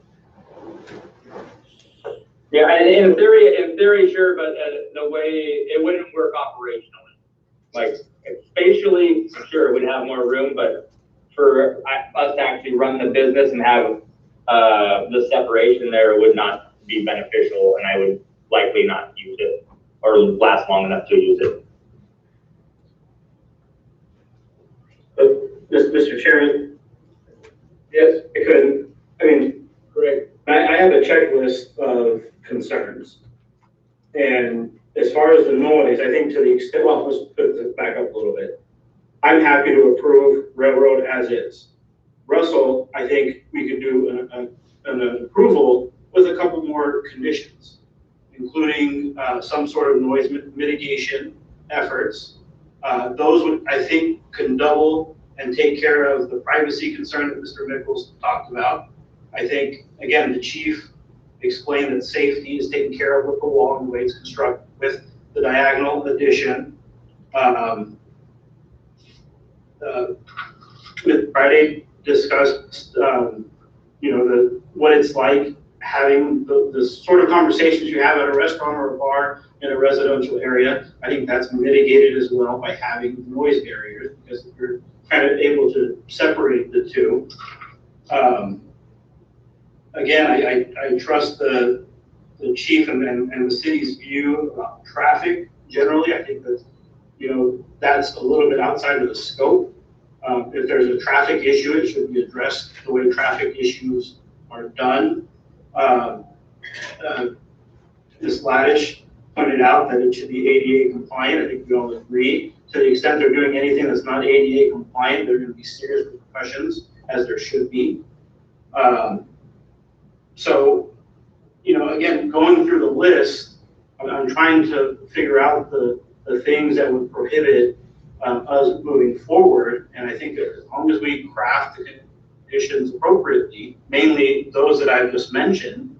An additional one would be, instead of waiting 18 months to talk about whether or not this is working, let's limit that to 6 months or 8 months. And well, if it can't be run well in those months, then we discuss what the repercussions would be. I'm thinking going to be an issue because you don't want to invest that much money and have not that would be the thing. Yeah.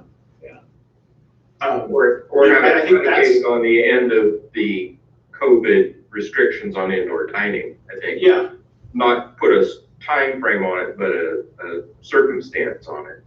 Well, I guess I would agree, except to say, to the extent that it is causing a lot of issues and being truly disruptive, it shouldn't matter whether or not there's indoor or outdoor dining. That's just the way the balance is.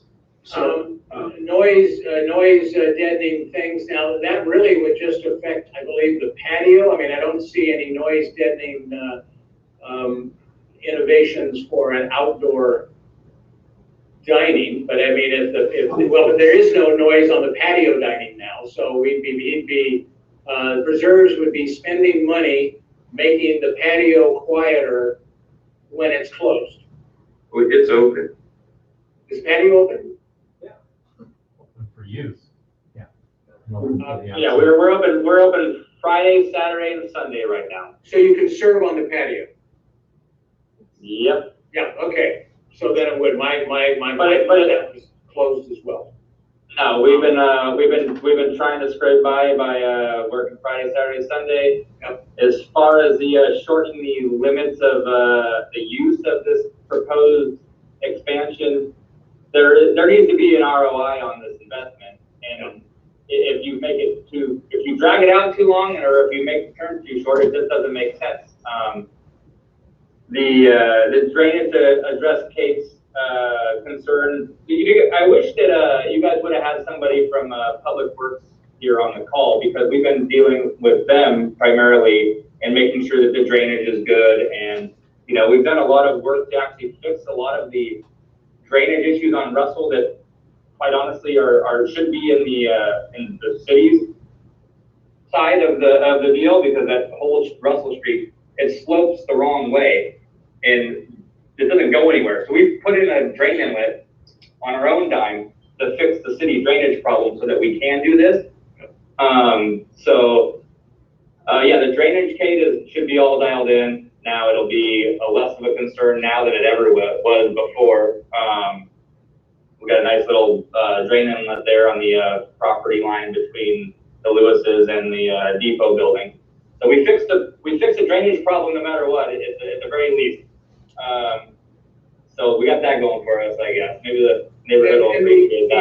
The city has to approve it properly for ADA. I mean, there's no way to skirt that issue at all. Absolutely. Yep. Sorry. What about hours of operation? I mean, inside to 10, 11 seems fine. On this outside dining area on Russell specifically, does 9 o'clock. I mean, hey, right now we're open from 12 to 8 o'clock. Yeah. Again, I would add a condition on the Russell side that they close down by 9 on that side. All these little things to make if it's having on the neighborhood. Seems like a great compromise. I agree. We do have to keep in consideration the actual zoning that's already in place. The entire north side of Russell Street is zoned commercial. That means that if I bought all 3 properties adjacent to me on Russell Street, I can put a cafe on each one. It's zoned for that. Mm-hmm. But what are the neighbors? What are the neighbors going to say then? But not on the public street, right? I mean, but sure, but right in your front yard, right? And so it's zoned for this. That's why we don't need a conditional use permit. That's why we don't. That's not how it's operated. It's zoned for this. You guys are the planning commission. It's zoned. We have a noise ordinance. Let's stick to the zoning and let's stick to the noise ordinance. Part of the problem, and I don't think it was fully vetted earlier, is the enforcement of the ordinance versus on a permit. Different processes, and one of them is more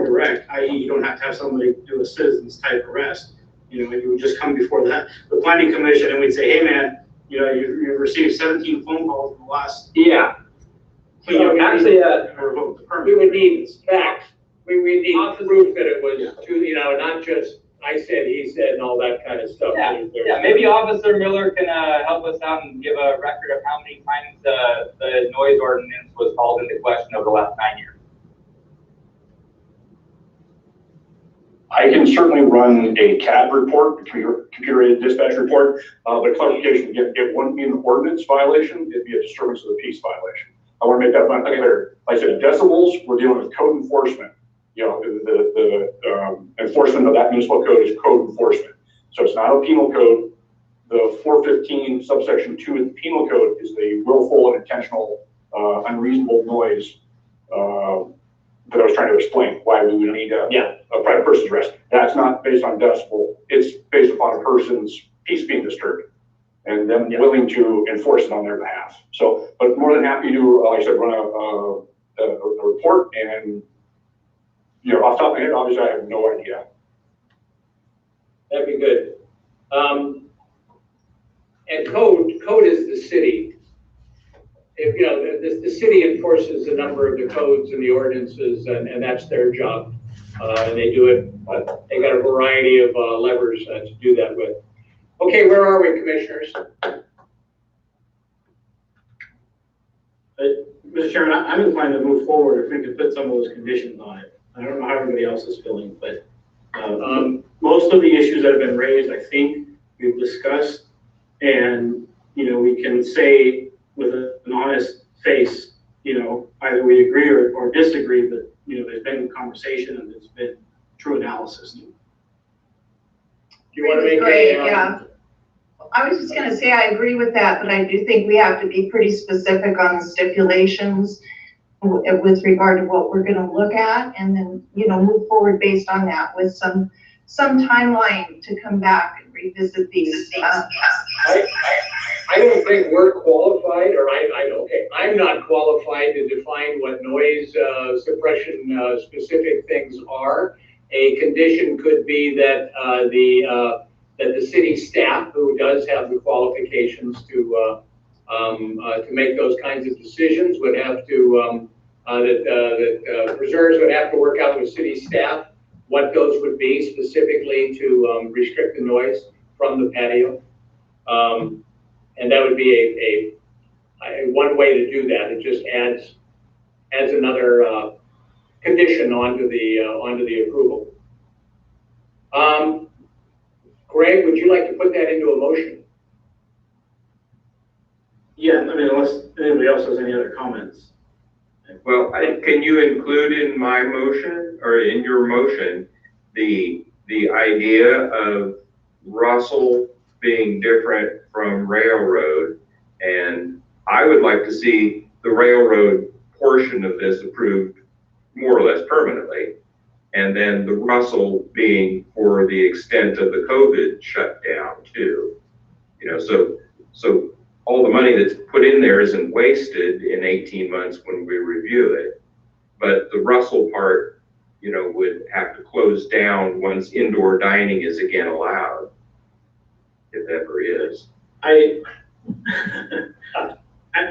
guess I'm inclined it should be reviewable and even sooner rather than later, but I don't think that anything presented yet has shown that there is a necessity to revoke it at a specific date, right? I think it should be, as long as you can operate within a certain set of parameters, no harm, no foul. I don't, this is about understanding, we want to protect the neighborhood, we want to protect the business. To the extent the business isn't doing anything to affect the neighborhood, or at least not doing anything that is substantially, or whatever standard we want to use, I don't see the point in revoking it. It does impact the neighborhood, but it's a commercial business right up against residential, and there is no way to not have some interaction there. That's unavoidable.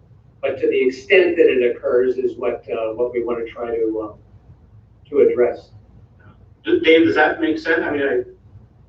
Oh yeah, it makes sense, but I think we kind of need to, you know, make some concessions to the fact that it's a real struggle in these times, you know, and the Russell side is what may keep Preserve afloat. But once they have indoor dining, I assume it wouldn't be as critical because they would still have the patio and indoors. I don't know how many seats they're gonna gain from the outside. It only looks like it's gonna be 8 or 10 seats or something.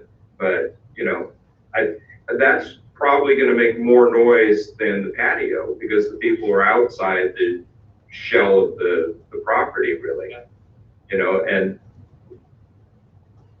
Dave, in terms of, you know, what we're gonna deal with, we try to tie it to the restrictions on indoor dining if we're seeing what's occurring in other places.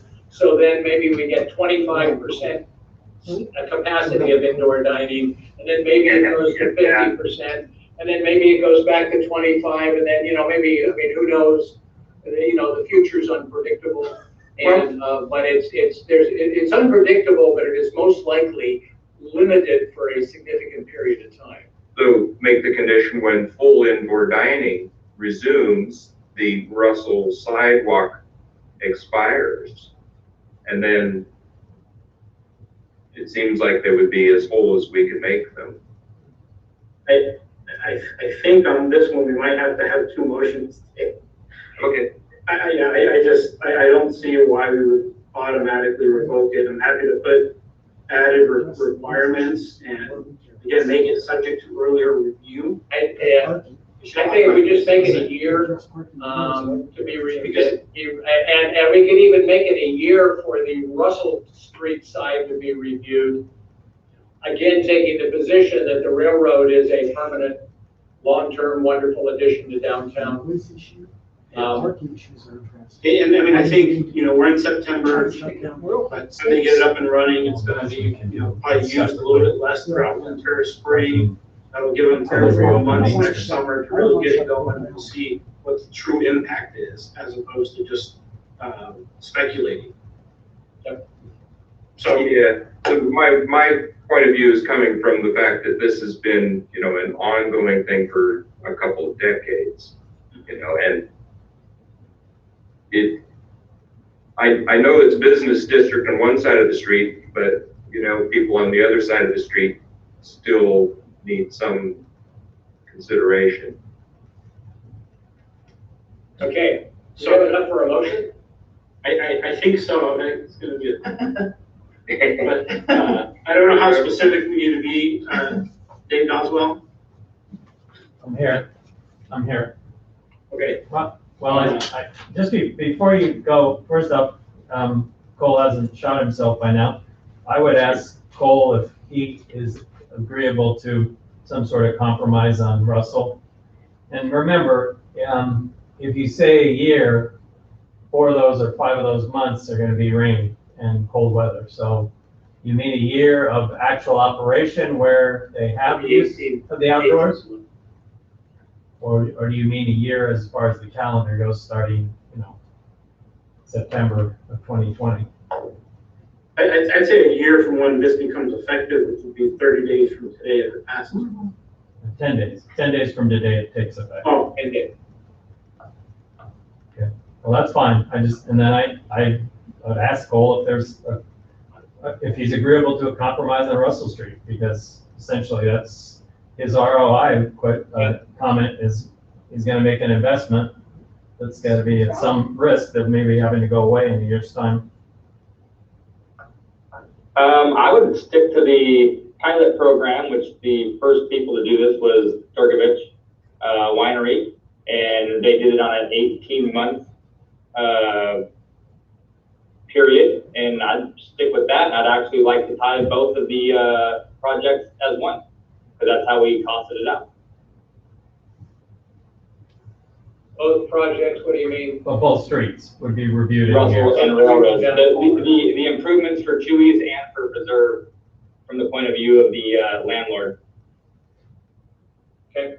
Because both businesses need to survive to make that commercial building viable. To be clear, both of them, the motion would approve both of them. in any major incidents or issues, it would just continue, right? It would just be subject to. I would like to see both of them approved, 18 months provisional. We see how it goes. If I violate any zoning issues or any noise ordinances, then absolutely pull me back up on here and we'll talk about it. And, then we'll discuss it then, but give me a chance. You don't think a year is a chance? I think 18 months for both of them is how I penciled it out, and I'd have to run the numbers entirely differently. And I'm confident to say what I've done the homework on. Okay. And what I've done the homework on is on what was unanimously approved a few weeks ago. And I'm sticking to that because that's the homework I did. Okay, again, just to be clear, what you're saying is if you get 18 months use out of these things, that's what I'm asking for right now. They did a pilot program with Turkovich for 18 months, and all I'm asking is for the same chance. No, understood. I didn't understand why the 18 months was so specific. You're saying that's enough time for you to get enough of your investment back to where it isn't. I mean, assuming we're not going to have any more 115-degree days and get smoked out things, but I don't know that future, but I do know the numbers, and the numbers work out at 18 months for us. And it works out for the commercial building itself for both tenants, because there is only 2 tenants in that building. It's Chewy's and Preserve. And I'm speaking with 2 shoes on right now. One is as a person with interest in the building itself, but also with one of the businesses. But when you take a step back, it's got to work for both businesses for the commercial building to be whole. If I have a vacancy on half the building, not a good look for the building itself. So I think in the hopes that downtown stays viable, that both of them should be approved with the same stipulation, because that's how we did the homework. No, I appreciate that. I didn't understand before where I thought it was arbitrary and maybe similar to how 12 months was arbitrary. So give me the explanation. Okay. Mind if I weigh in here a little bit? I've said a lot. Chris. I am a huge fan of Preserve and the family and everything they've done for downtown. I've spent a lot of money at Preserve.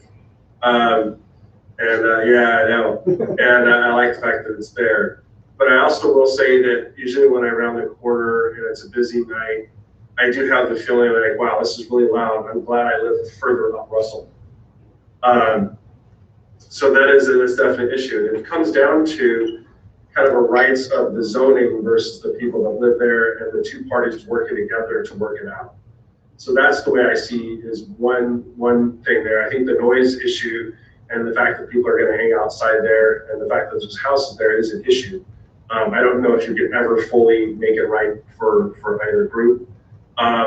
One thing is that corner is a kind of a nasty corner. And whenever I walk into the corner, as far as when I'm turning, I go to work that way every day. I don't know, and I'm not a traffic expert. That bump is gonna make a difference there. I'm a huge fan of outdoor seating as well. So this is why I'm a bit schizophrenic on this whole plan. I like the idea of the shorter term because I don't actually have a problem with 12 months or 18 months, but I like the fact of revisiting to actually see if it's been an issue, because I know if you get a bunch of guys like me on that patio, they're going to drive the neighborhood insane. And because of how loud I am. So I don't know how to rectify it. But I think we live in strange times. I think we live in harsh times. And I think giving Preserve a chance to kind of show that they can pull it off, even if it's for a year or even 18 months, is what I would support. But I would like to revisit it if it does pose any danger issues, or if there's traffic that can be revisited to make it a safer situation. But anyway, that's what I have to say about that. Yeah, I think stop signs, 3-way stops would be great there. And for the record, Chris, I believe your home is actually in a part of the town that's zoned residential, correct? Okay, so, I totally understand that, that's why I keep going back to zoning, because the reason we have zones is there's permitted uses, and then there's, you know, it's zoning. So like, you're zoned residential, so you should get everything that's entitled to a residential zoning, but you can't sell your house in 10 years to a commercial developer. So that, you know, that's a thing, your house is zoned residential. The entire Russell Street on the north side, as far as I understand, at least a few houses down, is zoned commercial. And they knew that when they bought the house, just like when you bought your house, it was zoned residential. And so I think that's a very important thing that keeps getting like glossed over in these conversations, aside from the conditional use permit, which is not valid. It's an important thing to remember. You know, it's, you know, we have, you know, as Woody was saying, is someone's running the Palms, they share a wall with, I believe, an apartment resident. But it's zoning. It all comes back to zoning. And the zoning is there. And, you know, not that I want to be a bad neighbor, but why do we have zoning? Cole, you're absolutely right, and I have actually been in the middle of discussions as a business person on both ends of that. And while the zoning is there and the business can occur, the business can be required to make some necessary improvements to minimize the impact between the surrounding residents and that the zoning doesn't give just wide open carte blanche. Absolutely, I totally agree. So would you be, I don't think comfortable is the right word, we're trying to craft a motion here. If there was some language to the effect of some mitigation of the noise on the patio was involved with this, which you and the city staff worked out and agreed to? I'm not sure I understand the proposition. In an effort to reduce some of the noise that's on the patio currently, on the 3 days that it's open, and that we go ahead with the Russell and the railroad outside dining, and we come back and revisit it in 18 months, and we see what has occurred. We see, and your neighbors gain some improvement on the noise that is currently coming from the patio. We kind of come up with Well, to be clear, I don't know how we measure that, but I'm all for it. It sounds great, but I don't know how we measure that. I think throw that on the city staff, they can come up with things like that. I think the condition would that there be some sort of noise mitigation along the wall as well. Again, satisfactory to the staff. Well, I can't. Well, I'll enclose the whole thing if that helps. I mean, I've been to places where they have plastic, the clear stuff. Yeah. And bushes up there, nice plants, some draping hops. I don't know. I mean, No, I think we run with that. We'll try to make as big of a rainproof buffer as we possibly can on the outside of the street in order to mitigate noise. I think we should probably write that in. I love it. Sounds good to me. Greg, I would suggest that we include some noise mitigation language and leave it for preserves and the city staff to come up with some reasonable actions that would accomplish that. That we go ahead with the proposal as it is with an 18-month review. I agree. So why don't you make that motion? You want me to say the whole thing? Yeah. So, okay, I could make the motion. Actually, somebody pointed that out to me. So I would make the motion that we approve the proposal. We have the condition that there will be some noise mitigation provided around the patio and possibly around the Russell Street outdoor dining, which will be worked out between preserves and the city staff. And that it is subject to an 18-month review, and that we go from there. Okay, so the only thing I see that's new is the noise issue, because right now it's subject to an 18-month review. Yep, the noise is the only thing. Okay. And then the only thing I would just say to clarify to address Chief Miller is that the wall would continue where the diagonals are shown on the, Yes, thank you. I wrote that down, but lost track of it about 4 pages back. okay, so you're gonna add a condition having to do with working with the landlord on possible noise mitigation on the Russell Street side. Yes. Okay. All right. So we have a motion. I'll second. Good job, Mr. Chairman. We have a second. Tracy, would you take the roll? Can I make a competing motion before we vote? Yes, you can.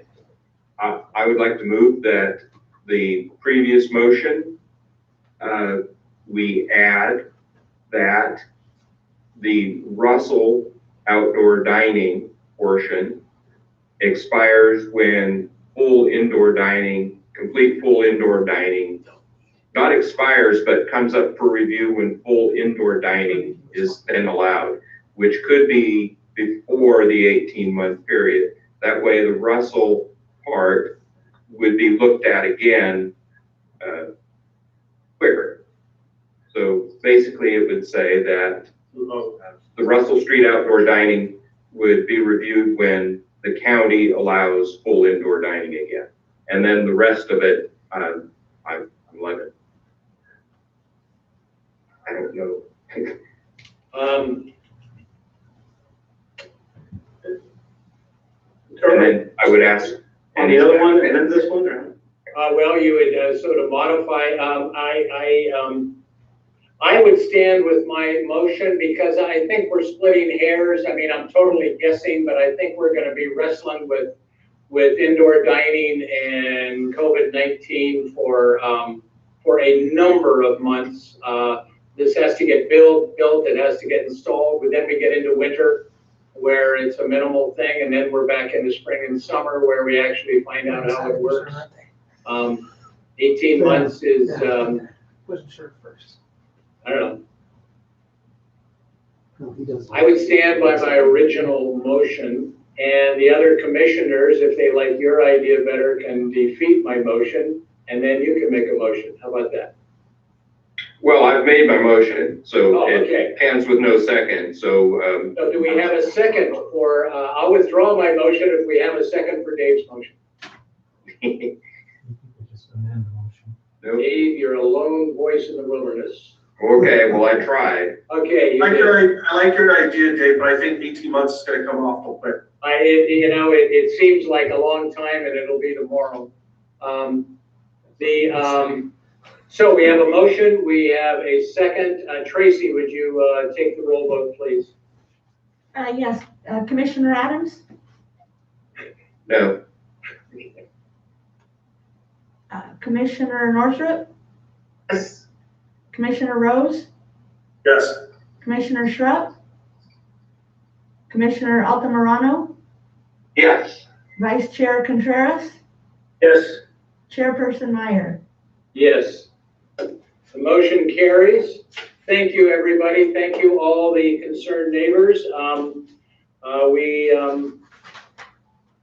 We will see if we improve your lot with what the city and preserves comes up with, and we'll go from there. And we will all hope for better times and with full indoor dining and life getting back to somewhat normal, hopefully someday down the road. Okay, cool. So thank you, and thank you, Cole. Thank you for having a business like preserves in Winters.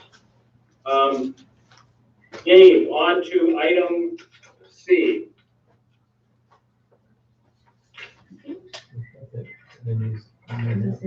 That's it. Dave still there? Yep, I'm here. Okay. So the item before you is a proposed subdivision of a property at the corner of Taylor and Kennedy Street. It's owned by the Ugando family. It's a remnant parcel or remainder parcel of a much larger piece of land that was sold off to the builders of the Winters Ranch project. The proposal is to create 7 lots. One of the 7 lots would have the house and garage that currently exists on it, and then there would be 6 vacant lots. The subdivision is pretty straightforward. The lot sizes are completely compliant with the the city's requirements and the zoning code. The one issue that came up has to do with the lot 6 and 7. So those are the ones furthest right on the paper, or furthest north if you're using north-south. And those lots are changed from what was originally proposed in 2015, which was to configure the lots where they all had their property lines perpendicular to the street. Lot 6 and 7 were changed to what you see tonight in a way to avoid an issue that tried to keep the commission out of, but it has to do with a private matter between the Ogandos and the people they sold the property to, the developed Winners Ranch. But there's a little triangular piece of property at the lower right-hand corner of lot 7 that is what is a remnant of the property that was acquired by Winners Ranch, and they retained to restrict the access of lot 7 to a public street. And that itself is not something that the city should encourage remain over time. What should happen in this situation is the Ugandas should acquire that property, and it should be absorbed into lot 7 so that lot 7 has standard frontage on Taylor Street. Having a private access drive serve 2 lots is probably the worst thing you could come up with as a solution to create those 2 lots. Because what will happen at some point in the future is the 2 property owners will have to agree on repaving this private drive. And I can almost say without any uncertainty that they won't agree. And so you'll have a battle royal between when do I repave and when do I don't repave. There's also issues having to do with utilities. And if you have a really obstinate neighbor, one of them blocks the other one from getting to their house by just parking on that shared access. And there you go. So it's a very bad solution to create an extra lot. And again, staff recommends, and I've reviewed this with the city engineer. In fact, most of what's in this report comes from the city engineer and his experience, that lot 6 and 7 be configured so that their property line that separates them is perpendicular to Taylor and not parallel like you see in front of you. And really, that's it. I mean, the rest of it is very straightforward. All the conditions of approval are typical of what we've placed on the LDS subdivision, the Olive Grove subdivision, and many others in the city. So with that, I'll try to answer any questions. I will point out, I'm sorry, before I go, is that you do have a letter that I forwarded you from Clyde Miles, and that's the company that built Winners Ranch and acquired the property that was sold to Mr. Hildebrand, I believe, by the Ugandos, who then in turn sold it to Clyde Miles. And then I believe the chairperson has an email from Mr. Von Geldern, sorry, Mr. Von Geldern, that he can refer to. And that is it, and if there's any questions I can answer, I'd be happy to do so. Okay. Commissioners, questions, comments? We're going to open it up then to public at 8:41. We'll open this up to public comment. Do we have any public comment? I believe that Rick is here. I don't know if you wish to make any public comments. You can raise your hand on your Zoom. Tracy will put you in. Raising hand. Okay. Rick, name and address, and then if you would make your comments, please. Yes, Rick Von Geldern, 957 956 Ireland Street. I live across the street from the proposed parcel split. My concern is the same concern really as with all the development, that is excessive dust, dirt, noise, and also violations, not saying, violations of the noise ordinance or the construction ordinance, working on Sundays and holidays. That's just been a concern in the neighborhood, and those are my concerns. Thank you. Okay. Dave, can you address some of those? Yeah, Cole's here, and he can probably do a better job. I frequent that area. I do go out to do inspections for the homes that are being built, but I rarely go over onto that part of Taylor Street. I did notice, because Mr. Van Gelderen brought it out to my attention, that he's recently placed a number of sea containers on the property, and I honestly have no idea what the intent of those are, or whether they would be actually located on what was the future property line that's separating lots 1 and 2. But as I said, Cole's here, and maybe he can answer those. Yeah, as a future neighbor of this development, I'm all in favor of it. Okay. Dave, aren't there restrictions on, and actually it would be when building permits are issued, that there are restrictions on hours and dust and runoff and a wide variety of things that occur when actual construction and moving dirt occurs? Correct, grading and or construction. Yeah. The whole conditions that you see in the map are related to that. They will have to get a subdivision improvement agreement approved by the city. This will also have to go before the council before all those things take place. What he's been doing as a private property owner, as I said, it's a whole different ballgame there. But as a developer of this property for a subdivision, then it kicks in a whole lot of rules in the city subdivision ordinance. Yeah, just to address that, yeah, I know I do work in my own backyard on Sundays. It's often the only time I have to work in my backyard, and being that it is a currently many acres, I do use heavy equipment often because of the size of it, and I believe some of the issues arose when I got a weed abatement letter from the city saying I need to cut all the weeds down. I did do it on a Sunday. We did scrape the area, and it did produce some dust. And you know, and since hearing some of the complaints, we've been using a lot of sprinklers and whatnot when I am doing some landscaping out there. But that's unrelated to the development of the property, because at this time it is a private backyard, as you will. So having a bigger backyard and using bigger equipment is, you know, and it does make a little more dust than if it were already all landscaped. But I have taken into account the neighbors' complaints, and if anybody has come through the neighborhood in the last couple of weeks, I've been trying to get rid of all the weeds and whatnot, but I've definitely funding the city's water bill at this point, because it takes a lot of water to keep the dust down. So we're doing the best we can, and I understand that once we do, if this is approved and we are allowed to develop it, it kind of turns into a different thing. Right? At this point, it's just my property and weed abatement and landscaping. But when the development begins, then obviously they will be held to development standards, not private home standards.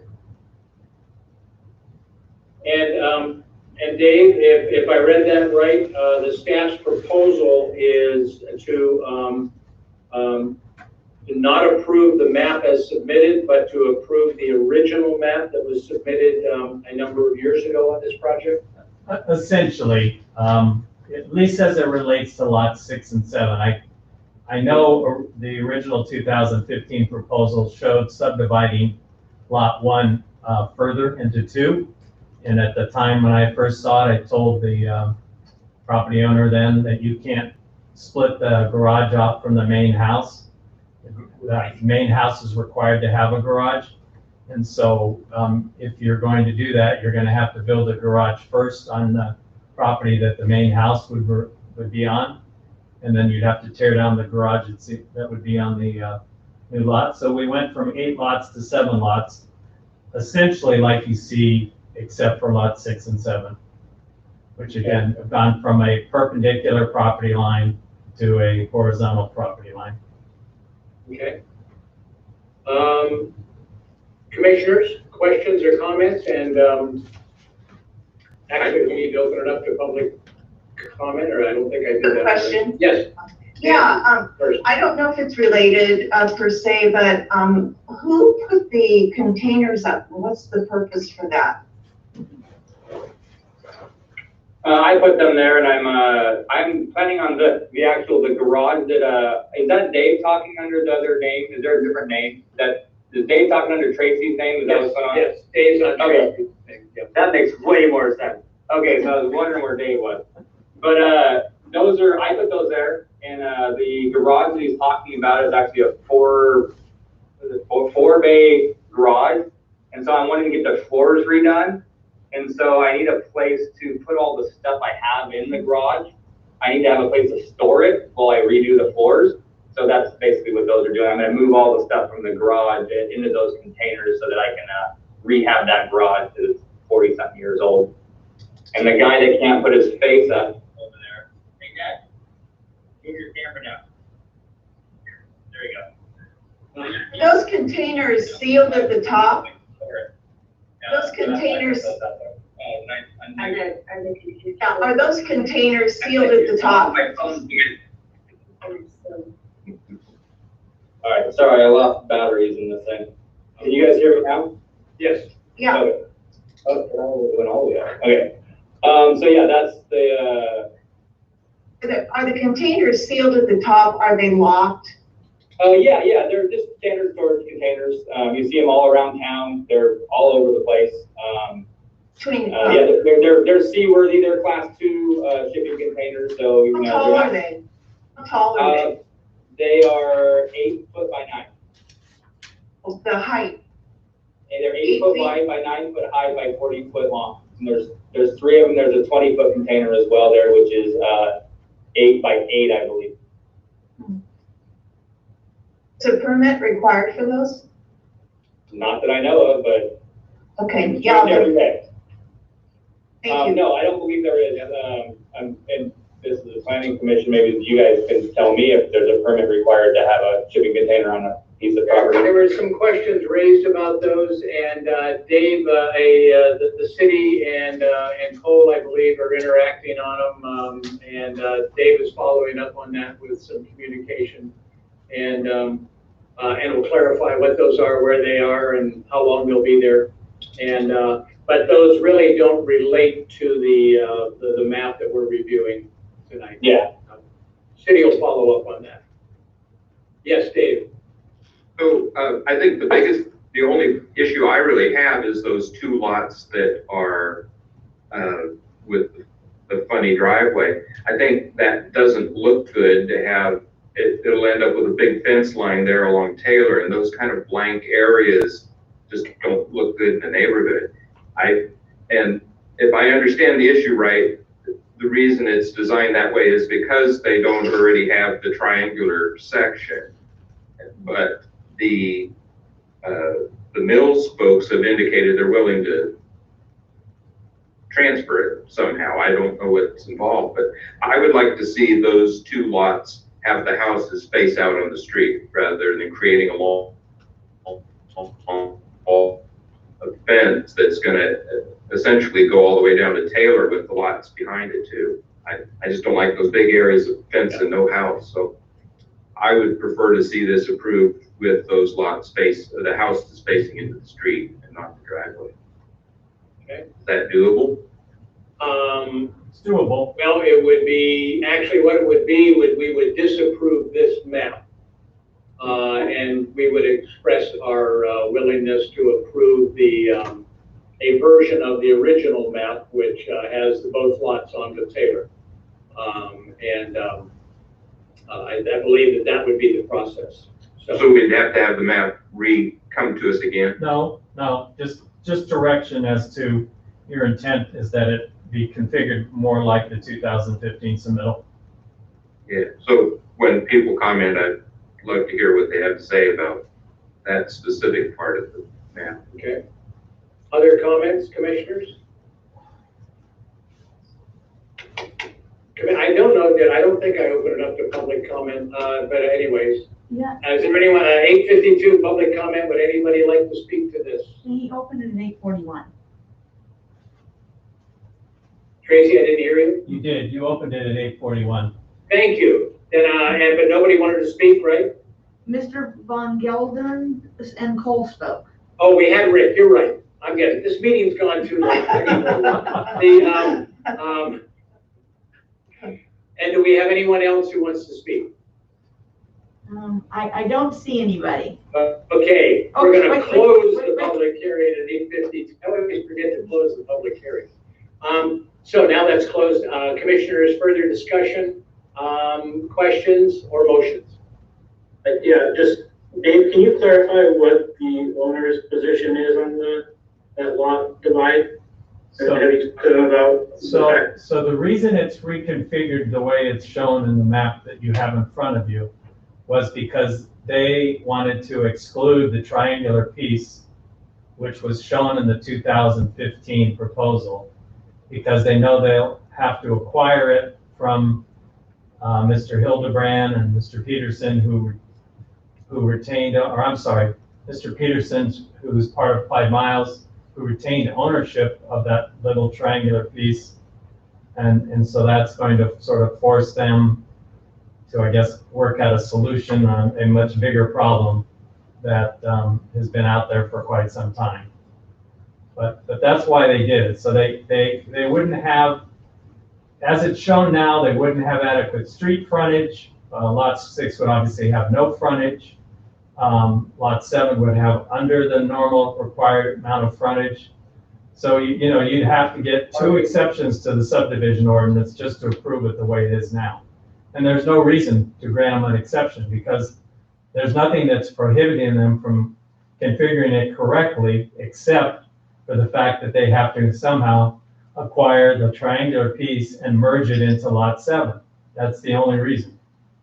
So that's what's driving this design is the reluctance to want to acquire the triangular piece.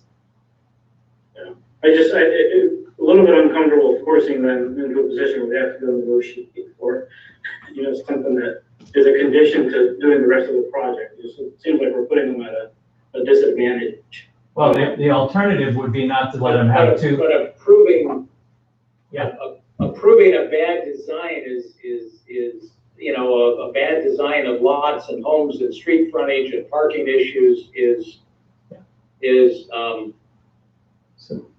not a good move for a planning commission. Well, I mean, that's a business situation that I believe the property owner has to deal with. And this, so you know, Commissioner, this is so they can have 7 lots. You as an alternative could say, we're not going to approve the configuration of lot 6 and 7. You can only have 6 lots and then 6 and 7 get combined.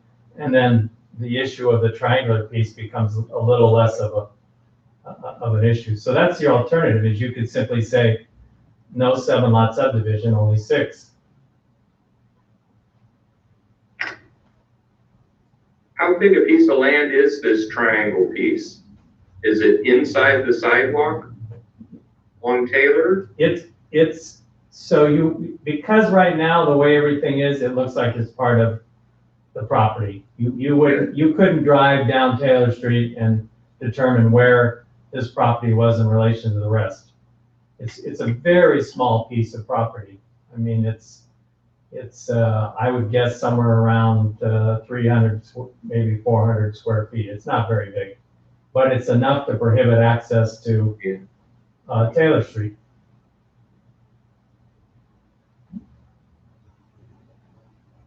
Thank you. Other questions, comments? Commissioners? Would anybody like to make a motion? Paul, before the motion is made, there was a comment submitted by Christina Holt-Reber indicating that the issue with the Connex containers has been avoided and she'd asked yes for follow-up. Yeah. So I'm not sure that's in the purview of this.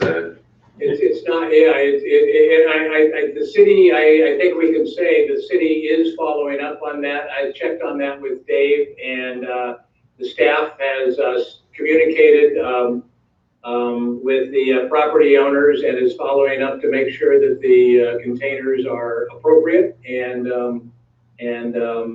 handled properly. And it's not really what a planning, we don't do we don't do ordinance violation types of things. That's not what the plan, we're just here really to look at the plot map. Joe Agando, I believe you're raising your hand. You wanted to comment? Yes, Tracy, can you have Joe? Joe is labeled as Karen. Yes. I think he's on Karen's phone. Hey, Dad, unmute. Top right-hand corner. Okay. Nope, one more time. Press it again. There we Yes, go. there you go. Yes, Joe. All right. Yes, if the planning commission would rather have one big lot over there instead of 6 and 7, I think it is.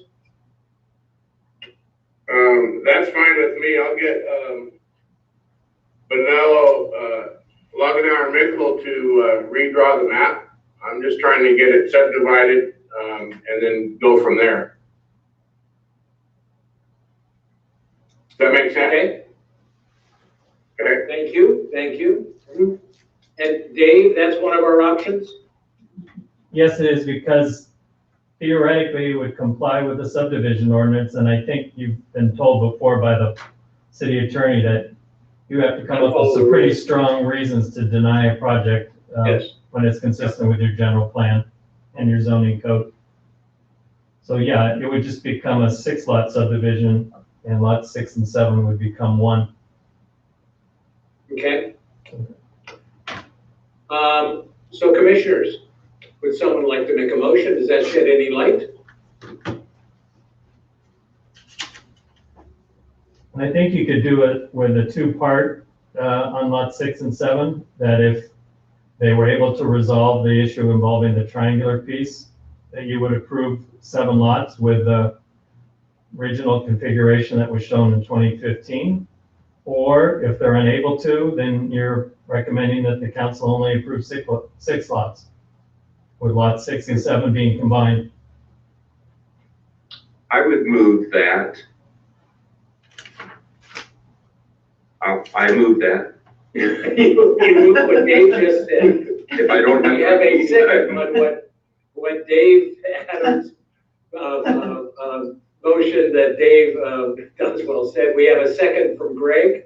We have a motion and a second. Tracy, if you could do a roll call. Dave motion, second from Greg. Commissioner Adams, Aye. Commissioner Northrup, Aye. Commissioner Rose, Aye. Commissioner Schrupp, Commissioner Altamirano, Aye.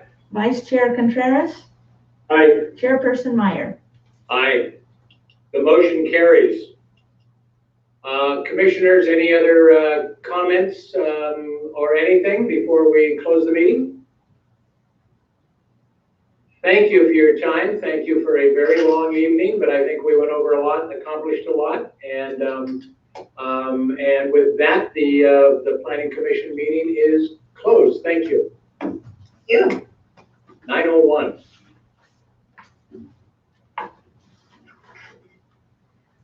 Could you reiterate the motion? I will. Okay.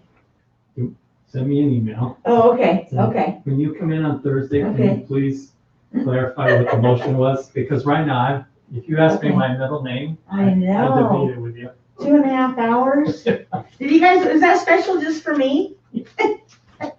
You guys are just way too I kind. know.